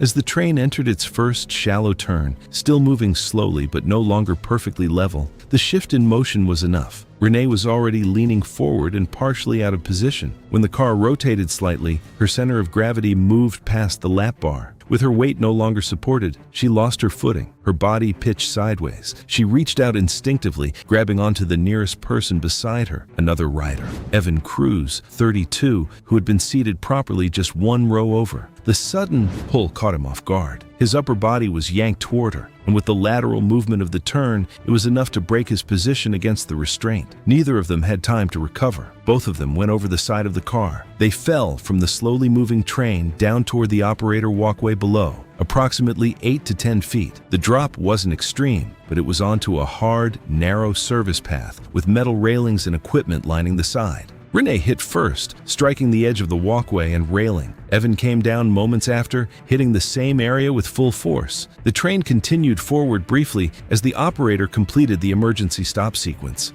Within seconds, the system engaged and brought the ride to a halt. From the platform, it was over almost instantly. Staff rushed in as guests backed away. Both Renee and Evan were unresponsive where they had landed. Emergency services were called immediately. Responders attempted resuscitation on site, but both had sustained catastrophic head and chest trauma from the fall and impact. They were pronounced dead shortly after. Authorities found the restraint worked as designed, but the child's size left excess space under the lap bar. Renee's decision to lean forward and grab another rider led to both being pulled from the car. With no intent to harm, no charges were filed, and the deaths were ruled accidental due to unsafe rider behavior and improper restraint fit. After the incident, the park implemented stricter enforcement, mandatory double checks for smaller riders, clearer dispatch holds if a rider signals concern, and updated operator protocols allowing immediate halt authority before a train clears the station zone. It was August 12, 2015, at a coastal amusement pier in New Jersey, where the air carried salt, humidity, and the constant hum of rides running one after another. The wooden planks beneath the attractions felt slightly damp from the ocean air, and the overhead lighting reflected faintly off surfaces that never fully dried. Even at night, the place stayed active, with rides cycling continuously and very little downtime between groups. Braden Glass was 21 years old, working a physically demanding job and visiting the pier with friends. From what was later shared, he documented everything, often recording clips rather than just watching. He wasn't focused on any one ride. just moving around and taking in the atmosphere. Eventually, they made their way to a bumper car attraction near the center of the pier. It was a covered setup with an overhead electric grid where each car connected through a vertical pole that maintained contact with the power source above. The system relied on consistent electrical flow to keep the cars moving. Earlier that evening, staff had noticed flickering in one section of the grid. This wasn't just a brief interruption. There were repeated surges where the current didn't fully drop, suggesting the system stayed partially energized instead of cycling cleanly off. It was subtle and inconsistent, not enough to stop operation, so the ride continued without a full shutdown. I've gone back to that detail more than once. A flicker noted, a ride still running. The kind of issue that doesn't look urgent, especially when everything at ground level still appears normal. And this is the point where the problem stops being hidden. During the ride cycle, a fault developed in the overhead grid. Witnesses described brief flashes above the cars, consistent with electrical arcing. What wasn't visible from below was that part of the system wasn't de-energizing. Sections of the grid remained live, unstable, and carrying sustained current instead of shutting down as designed. As the ride continued, several cars, including the one Braden was in, slowed and stopped beneath the affected section. Riders began stepping out once their cars stalled. That's a normal reaction when a ride loses power. From where they stood, nothing suggested the system above them was still active. No alarms, no visible warning, just stalled cars and a routine inconvenience. Braden stepped onto the slightly damp floor. As he moved away, he placed a hand on the metal frame of the car to steady himself, maintaining contact as his feet shifted across the surface. At that point, a live current traveled from the compromised grid through the contact pole into the car, and with the damp floor completing the circuit, it passed through his body. The reaction wasn't instant collapse. His body locked for a moment, muscles tightening as the current held him in place, preventing him from letting go before he dropped. Witnesses reported seeing him collapse near the car while sparks continued briefly overhead. Others began moving away as the situation became clear. The part that stays with me is how calm everything felt before it happened. People stepping off stalled cars, going through the motions of an ordinary inconvenience. Nobody had a reason to think otherwise. Staff cut power shortly after recognizing the fault, but the delay mattered. The system remained energized longer than it should have, allowing current to continue flowing even after the ride appeared inactive. In situations involving electricity, even a short delay can make a critical difference. Braden was unresponsive when responders reached him. He was later pronounced dead at the scene, with the cause determined to be electrocution. Several others were treated for minor electrical exposure. Inspection revealed that the instability in the overhead grid allowed unintended current to travel through multiple conductive points. Investigators concluded that moisture on the floor, combined with the electrical fault and delayed shutdown, created the conditions for the incident. Additional grounding measures and faster emergency shutoff protocols were recommended after. This one changed how I look at places like that. Now, I notice things. The damp floors, the hum overhead, the small signs that something might not be right. Braden's case is a reminder of what happens when several small things line up at once. It was October 11th, 2018, in Valencia, California. The park moved in its usual rhythm, lines advancing, gates opening, platforms resetting in steady cycles. From a distance, everything looked predictable. But that predictability depended on one condition. Guests stayed behind clearly marked boundaries. Earlier that afternoon, Diane Kessler, 52, had been moving through the park differently than most guests. She owned a cosmetics business where control and timing shaped how she handled situations, and that carried over into how she dealt with delays. She was at the park with clients after a slow stretch in business, and VIP access had worked in her favor all day. With shorter lines and fewer restrictions, the rules started to feel flexible. The ride used a sliding platform system that shifted sideways during each reset cycle, briefly opening a narrow gap between the platform and the fixed edge. That space was meant to stay clear at all times, marked by a painted safety line. As Diane stepped forward, she crossed that line and stopped near the platform edge. An operator told her to step back, but she waved it off and said she was fine where she was, refusing to step back. The instruction was repeated more firmly, followed by a general announcement, but she stayed where she was. The warning was clear, and it was repeated, but she chose to ignore it. Nearby guests began to notice as the platform cycle paused. Staff waited a few seconds for her to move, and when she didn't, the system resumed, and the platform began its reset. At first, the movement was slow and controlled, almost unnoticeable. Underneath, a motor system pushed the platform sideways along a track, steadily closing the gap. It wasn't designed to stop instantly under load, because the system relied on clear, predictable movement to function safely. Because systems like this assume one thing, that no one is standing where they're not supposed to be. Diane was standing inside that gap, and at that point, nothing in the system was going to adjust for that. As the platform shifted, the space narrowed from several inches to almost nothing. By the time operators fully recognized her exact position, the system had already entered its final alignment phase. The moving edge reached her legs first, then her hips, continuing forward as the platform completed its cycle. There was no sudden impact, just steady mechanical force. And this is where everything goes wrong. The platform pressed her backward against the fixed edge behind her. The pressure increased gradually, restricting movement and compressing her torso. From a distance, it didn't look violent. It looked still. But that pressure limited her ability to expand her lungs. Operators hit the emergency stop, but the system didn't release immediately. These systems are designed to stop motion, not instantly reverse compression under load. The platform held its position as staff moved in to disengage it. We've already seen this happen more than once, and this is the part people usually get wrong, thinking everything stops instantly. It doesn't. Systems like this take time. Within seconds, her breathing became shallow, then ineffective. Staff worked to reverse the platform, but the process required controlled movement, not an instant release. By the time they created enough space to pull her free, she was unresponsive. Emergency responders arrived within minutes, but the outcome had already been set. The forensic findings confirmed compressive asphyxia as the cause of death. There were no major fractures or external injuries, only sustained pressure preventing normal breathing long enough to cause loss of consciousness and cardiac arrest. Ride diagnostics showed no mechanical failure. The system operated within its design. The investigation concluded the hazard was positional. The system worked as intended, but it wasn't designed to account for someone standing inside the moving gap once the cycle began. After the incident, the painted safety line was replaced with physical barriers. Nothing in that sequence failed. The warnings were clear. She just ignored them.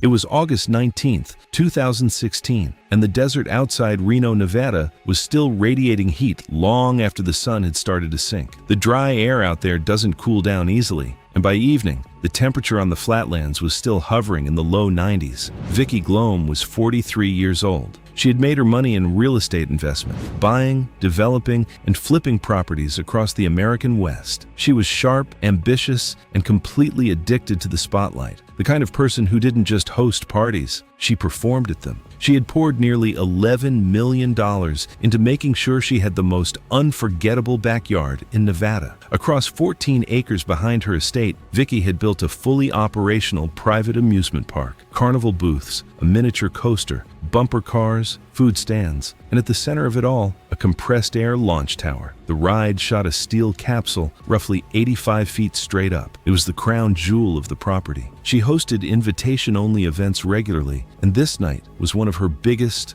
a packed influencer party where dozens of guests were actively live streaming. The cameras were always rolling at Vicki's parties, and I think that's exactly what drove most of the decisions she made that night. The compressed air launch tower had a troubled history. The hardware had been purchased secondhand from a recently closed amusement attraction. Earlier that week, contractors had placed the ride in a manual diagnostics and calibration mode used for testing launches and timing systems. In that setting, several normal safety interlocks were temporarily bypassed so technicians could cycle the ride during maintenance. The mode was never intended for passengers, but the system had not been switched back to full operational status before the party began. One side of the shoulder harness had also failed to fully latch during previous test cycles. Maintenance logs confirmed a sensor occasionally registered as locked even when it wasn't. Contractors had flagged it. Vicky had been told. None of it stopped the party. I keep on thinking about how many warnings does it take before Vicky shuts the whole thing down. That evening, Gerson, in his early 40s, who had been drinking while helping manage attractions, entered the operator booth. While handling the controls for the livestream countdown sequence, he initiated the launch cycle without realizing the ride was still running in manual test mode. Because the system was still configured for diagnostics, the capsule launched immediately without the full restraint verification sequence normally required during standard operation. Vicky was already inside. She had climbed in alone in front of a crowd holding up their phones. She was wearing only the lap restraint, skipping the shoulder harness because she wanted the ride to feel faster on camera. And this is the kind of mistake that probably never happens if he's sober. Based on experience, when alcohol's involved, people get careless without realizing it. Without proper upper body restraint, her torso lifted violently as the capsule climbed the rails. The partially latched shoulder harness gave way completely. Her upper body rose freely while her lower body remained caught by the lap belt, and she slammed into part of the steel support structure running beside the track as the capsule accelerated upward. The impact caused catastrophic injuries to her chest and neck. She was pulled free of the seat near the upper section of the tower, roughly 8 stories above the concrete, and witnesses described her striking a steel crossbeam before falling to the base of the loading platform. Deputies arrived to find the ride still powered on. Vicky was pronounced dead at the scene from catastrophic head, chest, and spinal injuries. Investigators confirmed the shoulder restraints had never fully engaged before the capsule fired. The man who triggered the launch was questioned, and witnesses described both his location and his condition at the time. The ride was dismantled months later.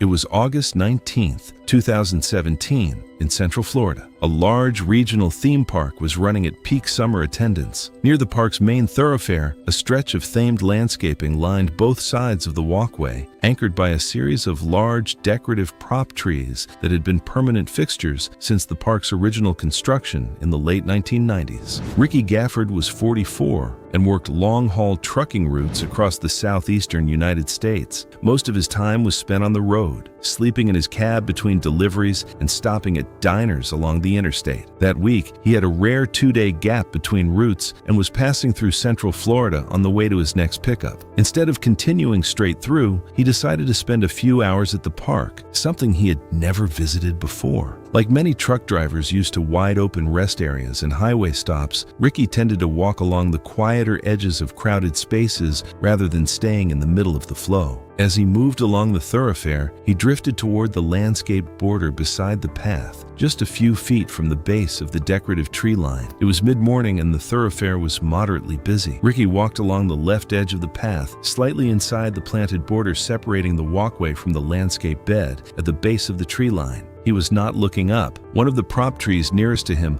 toppled suddenly and laterally across the walkway over approximately 3 to 4 seconds. Several guests in the immediate area witnessed it fall. A family of 4 walking approximately 15 feet behind. Ricky saw the tree come down. 2 guests seated at a nearby outdoor eating area had a direct sight line to the base of the tree at the moment of the collapse. The fiberglass shell and internal armature struck Ricky across the upper back and head. The structure weighed several hundred pounds. He did not move after the impact. Park staff reached the scene within minutes. Ricky died at the scene from blunt force trauma to the head and cervical spine. He had been at the park for less than 2 hours, and there was no one with him. The subsequent structural assessment explained what had caused the collapse.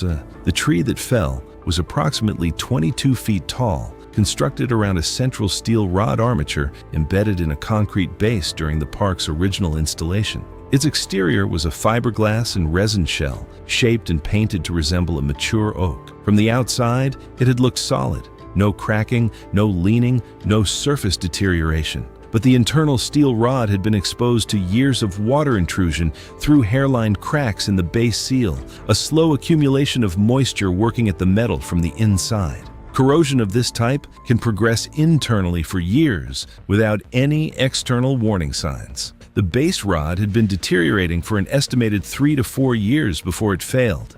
The inspection records told a different story about what had been done to catch it. The decorative trees along that thoroughfare had been noted as visually checked and cleared in the 2 preceding seasons. The inspection process involved a walk-past visual assessment only. No structural testing, no base integrity check, and no internal examination of any armature had ever been performed on the prop trees since their original installation nearly 2 decades earlier. There was nothing in the inspection protocol that would have found what was happening inside. The assessment of the remaining prop trees confirmed corrosion damage of varying degrees in several other base armatures. The trees were removed from the park grounds within the following week. The case was ruled accidental. No criminal charges were filed. It was July 22, 2018 in Scottsdale, Arizona, and the desert heat that evening had barely let up. The kind of thick, dry air that makes neon light look almost liquid when it bounces off water. Behind a sprawling private estate on the eastern edge of the city, a full-scale water park was running at capacity. A private one, built by one woman for one purpose: to make sure that every person she invited never forgot where they spent their summer. Dorothy Skent was 48 years old, a self-made real estate developer who had spent 2 decades flipping luxury properties across the Southwest. She was sharp, decisive, and deeply competitive, not just professionally, but socially. People who knew her described someone who measured success in reactions. She didn't just want guests to have a good time. She wanted them to leave stunned. The water park behind her mansion was built on that instinct. Water slides, a lazy river, a swim-up bar, a surf machine, diving platforms, and at the center of it all, a custom-built infinity wave pool that used industrial-grade intake pumps to generate rolling artificial surf across the length of the pool. Weeks before the July party, one of the wave pool's protective intake grates, the heavy steel covers that sit flush against the pool floor and prevent the suction from grabbing anything it shouldn't, had cracked during routine maintenance. The grate was pulled. A replacement was on order. Staff understood the pool would run at reduced wave settings until the cover arrived. That was the plan. Dorothy had a different plan for party night. What if they had just stood their ground and refused to let Dorothy into the wave pool? Based on Dorothy's personality, I bet it might have caused an argument, maybe even ruined the mood for the day. The event was a neon-themed night session. Dozens of guests moved through the lit attractions while a DJ set echoed across the water. Underwater lights turned the wave pool into something that looked like it belonged on a magazine cover. Guests were filming constantly, synchronized dives, slow-motion footage, content for their platforms. Dorothy moved through it all with a waterproof camera, documenting everything herself. At some point during the evening, the wave intensity was increased. Witnesses confirmed she had pushed the settings higher for a more dramatic look on video. Dorothy entered the water and swam toward the strongest section near the infinity edge. She dove beneath the surface to capture underwater footage of the waves breaking above her. What happened next took seconds. As she descended, her swimsuit and upper thigh made contact with the exposed intake opening on the pool floor. The suction sealed her body against it almost instantly. She couldn't pull free. The pump pressure at elevated settings generated enough force to hold her pinned to the floor, regardless of how hard she pushed against it. From the surface, the situation wasn't immediately obvious. Her upper body remained partially visible beneath the churning water, and guests initially assumed she was holding her breath for the camera. By the time witnesses realized something was wrong, she had already been under far too long. One man dove in to pull her free. He surfaced without her. The suction was too strong to overcome by hand. I think this is the moment everything changed. If Dorothy had left the wave settings where staff originally kept them, there's a good chance none of this could happen to her. The emergency shutoff controls were located near the filtration system on the opposite end of the property. Staff ran through a crowded, active water park to reach them while guests screamed from the pool deck. The music kept playing. The waves kept rolling. By the time the pumps shut down and the suction released, Dorothy had been trapped underwater for several minutes. Guests pulled her free and began CPR near the pool deck. Paramedics pronounced her dead shortly after arriving. Investigators drained the wave pool and documented everything. The intake vent had been operating without its protective grate. The emergency shutoff was not accessible from the pool area. Party videos confirmed the wave intensity had been elevated that evening. Maintenance workers acknowledged the missing grate had been discussed before the event. The official findings were direct: an unguarded industrial intake vent running at elevated pump pressure on a private installation with no emergency access near the hazard. The exposed intake was later filled with concrete during partial demolition. The water park never operated again.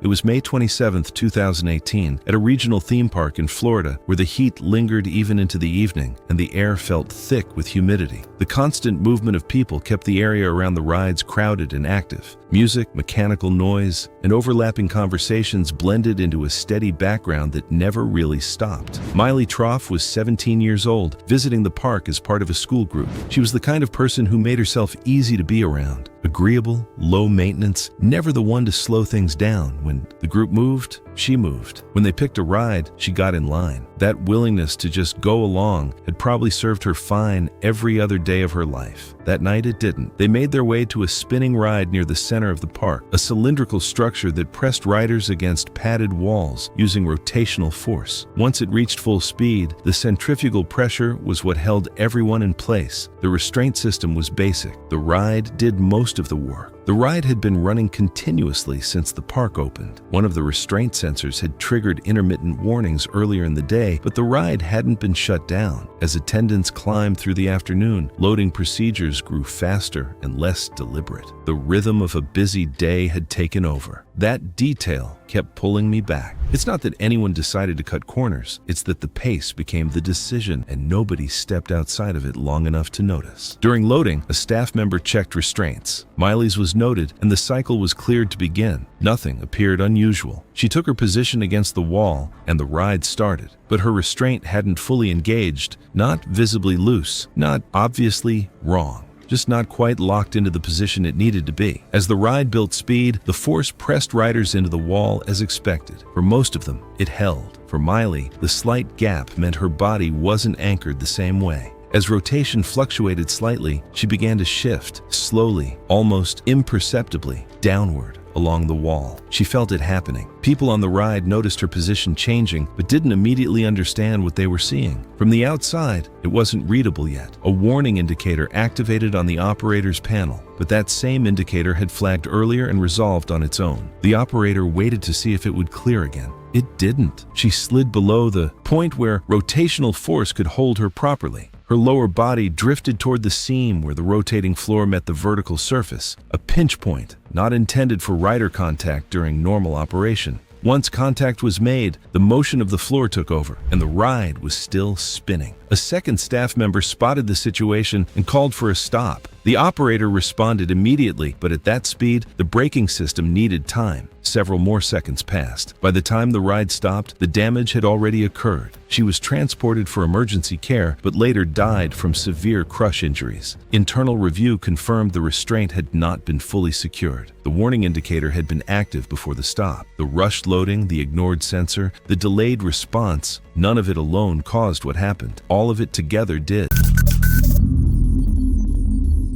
It was July 22, 2015, in Phoenix, Arizona, at a crowded water park where a lazy river looped under direct summer heat. Families floated past in tubes, kids stayed near the edges, and lifeguards scanned the water in a steady rhythm. From the outside, everything looked calm and controlled, but underneath, powerful intake systems were constantly pulling water through the ride to keep it moving. Earlier that afternoon, Laura Benton, 39, had been moving through the park like any other guest. She worked part-time as a cashier and spent most of her time taking care of her 2 kids. This trip was just a break from the heat, something simple and affordable. People described her as practical and careful, but also the type who didn't like unclear answers. If something didn't make sense, she pushed until it did. That usually works, until the answer is behind a fence for a reason. The lazy river itself looked simple, but it wasn't just water drifting in a loop. Thousands of gallons were being pulled every minute through intake points hidden along the channel. Those openings were covered with grates designed to spread out suction so no single point became dangerous. Under normal use, the system was safe. But up close, inside restricted areas, the force at those intake points could become dangerous if something blocked the flow directly. After about 15 minutes, she stepped out and approached a lifeguard, asking how the system worked. When the answer stayed general, she pushed further, asking to see it up close. The lifeguard told her clearly that guests weren't allowed past the fence. I can really relate to this, asking one more question like I'm about to uncover something. But in places like this, the vague answer isn't hiding anything. It's usually a warning. The lifeguard pointed toward a fenced maintenance section along the edge of the river and made it clear that guests weren't allowed there. A posted sign reinforced it. That should have been enough. But instead of stepping back, Laura moved along the edge toward it anyway. The area was fenced off, but she moved along the edge and slipped past the barrier anyway, stepping into a space clearly marked for staff only. Inside, the grate was intact, but the suction across its surface was strong. Up close, the water didn't look aggressive, but it moved differently, pulling inward in a way that only became obvious when you were near it. She crouched down beside the grate, and this is what stands out. Nothing about it looks dangerous in the moment. It's just water moving, something familiar enough that you don't question it. She reached down and placed her hand against the grate. The moment her hand covered part of the surface, it reduced the open flow across the grate, concentrating the suction into a smaller area. It wasn't gradual. It locked instantly. She tried to pull back, but her footing slipped on the wet concrete. Her balance shifted forward, pressing more of her arm against the grate and increasing the suction. From above, it didn't look chaotic, just a sudden movement, then stillness. Her body tipped forward, and her upper body was forced down toward the surface. With her arm pinned and no leverage to push herself back up, she couldn't lift her head clear of the water. Two nearby guests reached her within seconds and grabbed her legs, trying to pull her free. But once that kind of suction locks in, especially with her arm pinned and no footing, it wasn't something they could overcome by pulling alone. A lifeguard called for an emergency shutdown, but systems like this don't stop instantly. They wind down. The pumps kept running for a few more seconds, and in a situation like this, those seconds matter. The suction held her in place until the pressure finally dropped. By the time it was released, she was already unresponsive. Emergency responders arrived within minutes. There were no major visible injuries, just minor abrasions where her arm had been pinned. The medical findings confirmed drowning caused by suction entrapment. It kept her from pulling free or keeping her airway above water. The system itself hadn't failed. It was operating as designed. But in that moment, with direct contact, it became something she couldn't overcome. It was October 14th, 2017, in Taney County, Missouri, and the air around Hollow Creek Park already felt strange long before police entered the property. The temperature had dropped into the low 50s that night, and fog from nearby woods mixed with artificial smoke drifting through the midway from the park's Halloween attractions. The owner of the park was Kenneth Vrax, a 51-year-old businessman who reportedly owned multiple waterfront homes, traveled in a private jet leased through one of his companies, and spent years buying failing properties across the Midwest before reopening them as high-profit entertainment ventures. Kenneth purchased a Hollow Creek Park after it had been abandoned for years following storm damage and financial losses. Instead of fully restoring it, he reopened only parts of the property for private events and Halloween weekends. Large sections of the park stayed closed off. Former employees later told investigators that Kenneth rarely allowed workers near the rear maintenance garages or underground service corridors. Those tunnels had originally been built decades earlier for plumbing and electrical access, but over time, they became one of the most suspicious parts of the property after newer locks and surveillance cameras appeared around entrances that employees were told were abandoned. As I see it, the more someone tries to cover something up, the more it sticks out. Locks, cameras, and off-limits signs only make people wonder more. In the weeks leading up to the incident, investigators had already started watching the park after receiving information from a former worker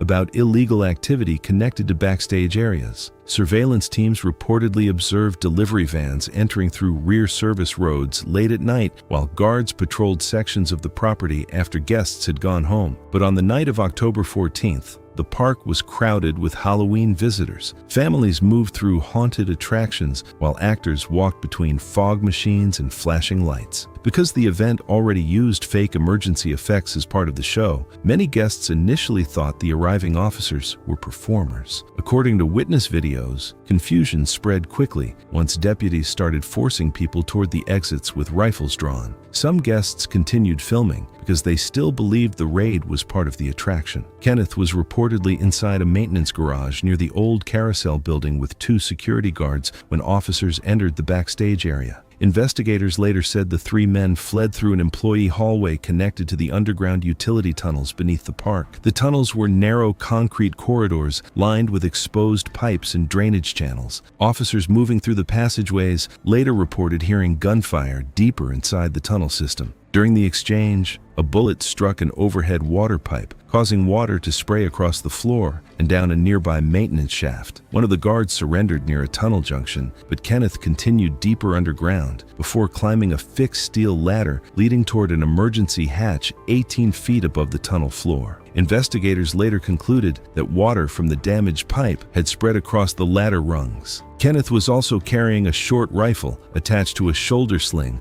while climbing upward. Near the upper section of the shaft, he apparently slipped on the wet ladder as the rifle shifted sideways against his body. He fell backward the entire distance down the shaft and struck the concrete floor below. The back of his head impacted the raised steel edge of a drainage channel running along the tunnel floor. Deputies reaching the bottom reported catastrophic head injuries and no meaningful movement after the fall. Kenneth Vrax was pronounced dead shortly afterward. Authorities later confirmed he died from blunt force trauma sustained during the fall. Investigators spent the following days searching backstage buildings and underground corridors throughout the property. Several employees and guards were arrested on weapons and obstruction charges, while detectives also confirmed hidden maintenance rooms had been converted into makeshift overnight living spaces. Personally speaking, Kenneth already had more than most people could ever want: houses, a jet, businesses that made him millions. Why risk everything just to grab more?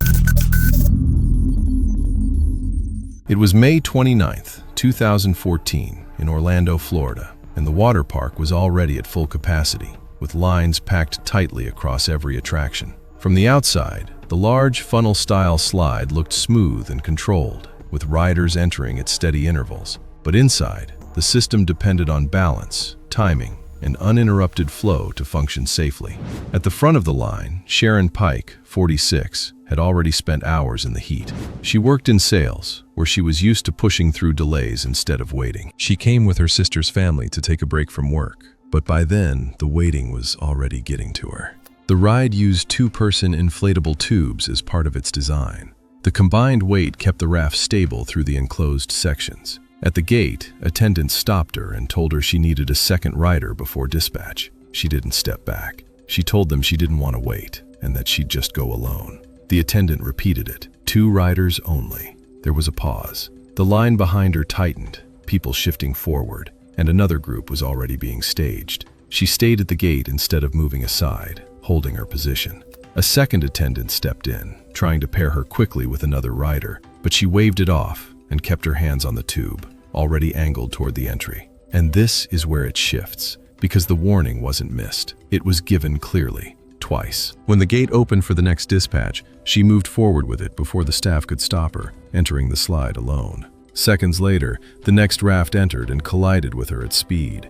That single impact was enough to cause fatal injuries inside the confined section. At first, everything appeared normal. The raft dropped into the enclosed section and the water pulled it forward. But almost immediately, the missing weight changed how it responded to the current.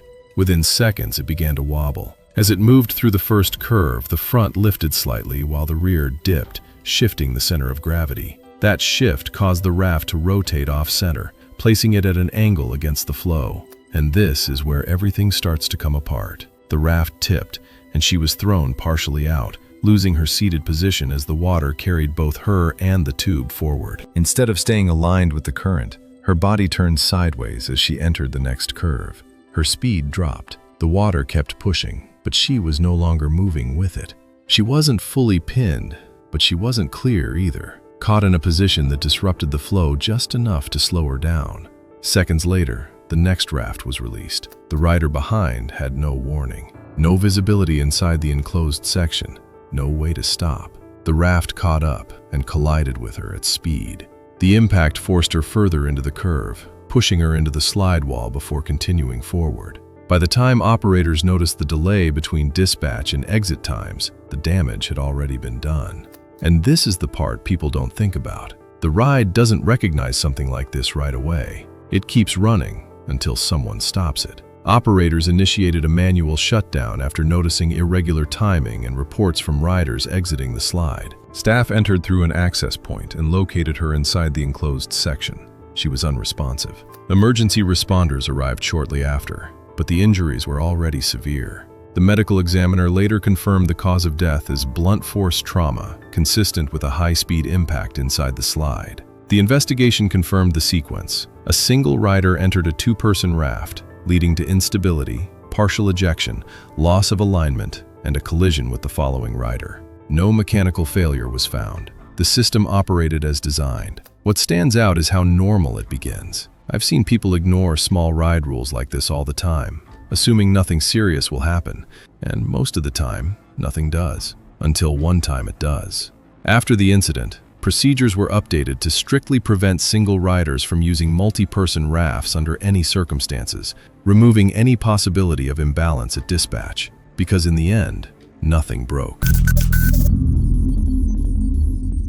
It was July 12, 2018, in central Missouri. A regional theme park was running at steady summer capacity on a Thursday afternoon. The log flume ride sat near the back quarter of the park, one of the oldest attractions on the grounds, and had been operating continuously since the park's original construction in the late 1970s. Ruthie Gabbard was 16 and had just finished her sophomore year of high school.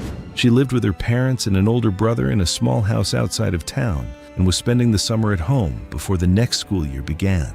She lived with her parents and an older brother in a small house outside of town and was spending the summer at home before the next school year began. She was on the smaller side for her age, but tall enough to meet the ride's height requirement. Her father, Boyd, had taken her to the park as an end-of-summer trip, just the two of them. Ruthie had picked the log flume first. Boyd had ridden it with her twice already that afternoon when she asked to go again. A section of the concrete channel floor inside the third enclosed tunnel had developed a raised lip from decades of water erosion.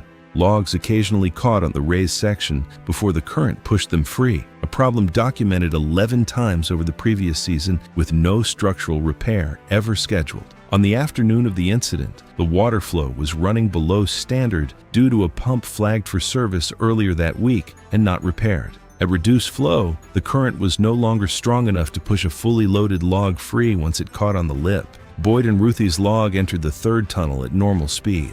Midway through, the front caught on the raised lip and the boat lurched to a stop. The back rode up slightly while the front dipped into the channel. Water from the moving current began pushing over the front edge of the boat. The tunnel was enclosed and dark. Boyd braced against the rear seat as the log tilted forward. Ruthie, seated at the front, was pushed into the channel as the bow dipped and water came over the edge. The current held the boat pinned at its angled position. Ruthie was caught between the front of the log and the concrete channel floor in fast-moving shallow water in complete darkness. The angle of the log and the force of the current pressing against it kept her pinned against the channel floor. Boyd could not generate the leverage needed to lift the front end from his position at the rear of the tilted boat. Boyd called out repeatedly. The sound did not carry past the tunnel entrance. At the exit terminal, an operator noticed the log had not emerged at its expected return time and sent a staff member into the service corridor on foot. The corridor ran alongside the tunnel, but the nearest access point to the third section required the staff member to travel the full length of the corridor before reaching it. Ruthie was pulled from the water at the third tunnel access point. She was breathing when recovered, but went into cardiac arrest on the dock within minutes and could not be revived. In adolescence, oxygen deprivation during a submersion event can trigger cardiac arrest shortly after rescue, even when breathing appears to have resumed. The case was ruled accidental. Maintenance records documenting the snagging defect across 11 prior incidents were submitted during the subsequent review. The ride was permanently closed following the incident. The pump running below capacity that afternoon had also been flagged for service earlier in the week without a repair being completed. Boyd was present on the dock when Ruthie went into cardiac arrest and was the only witness to the full sequence inside the tunnel.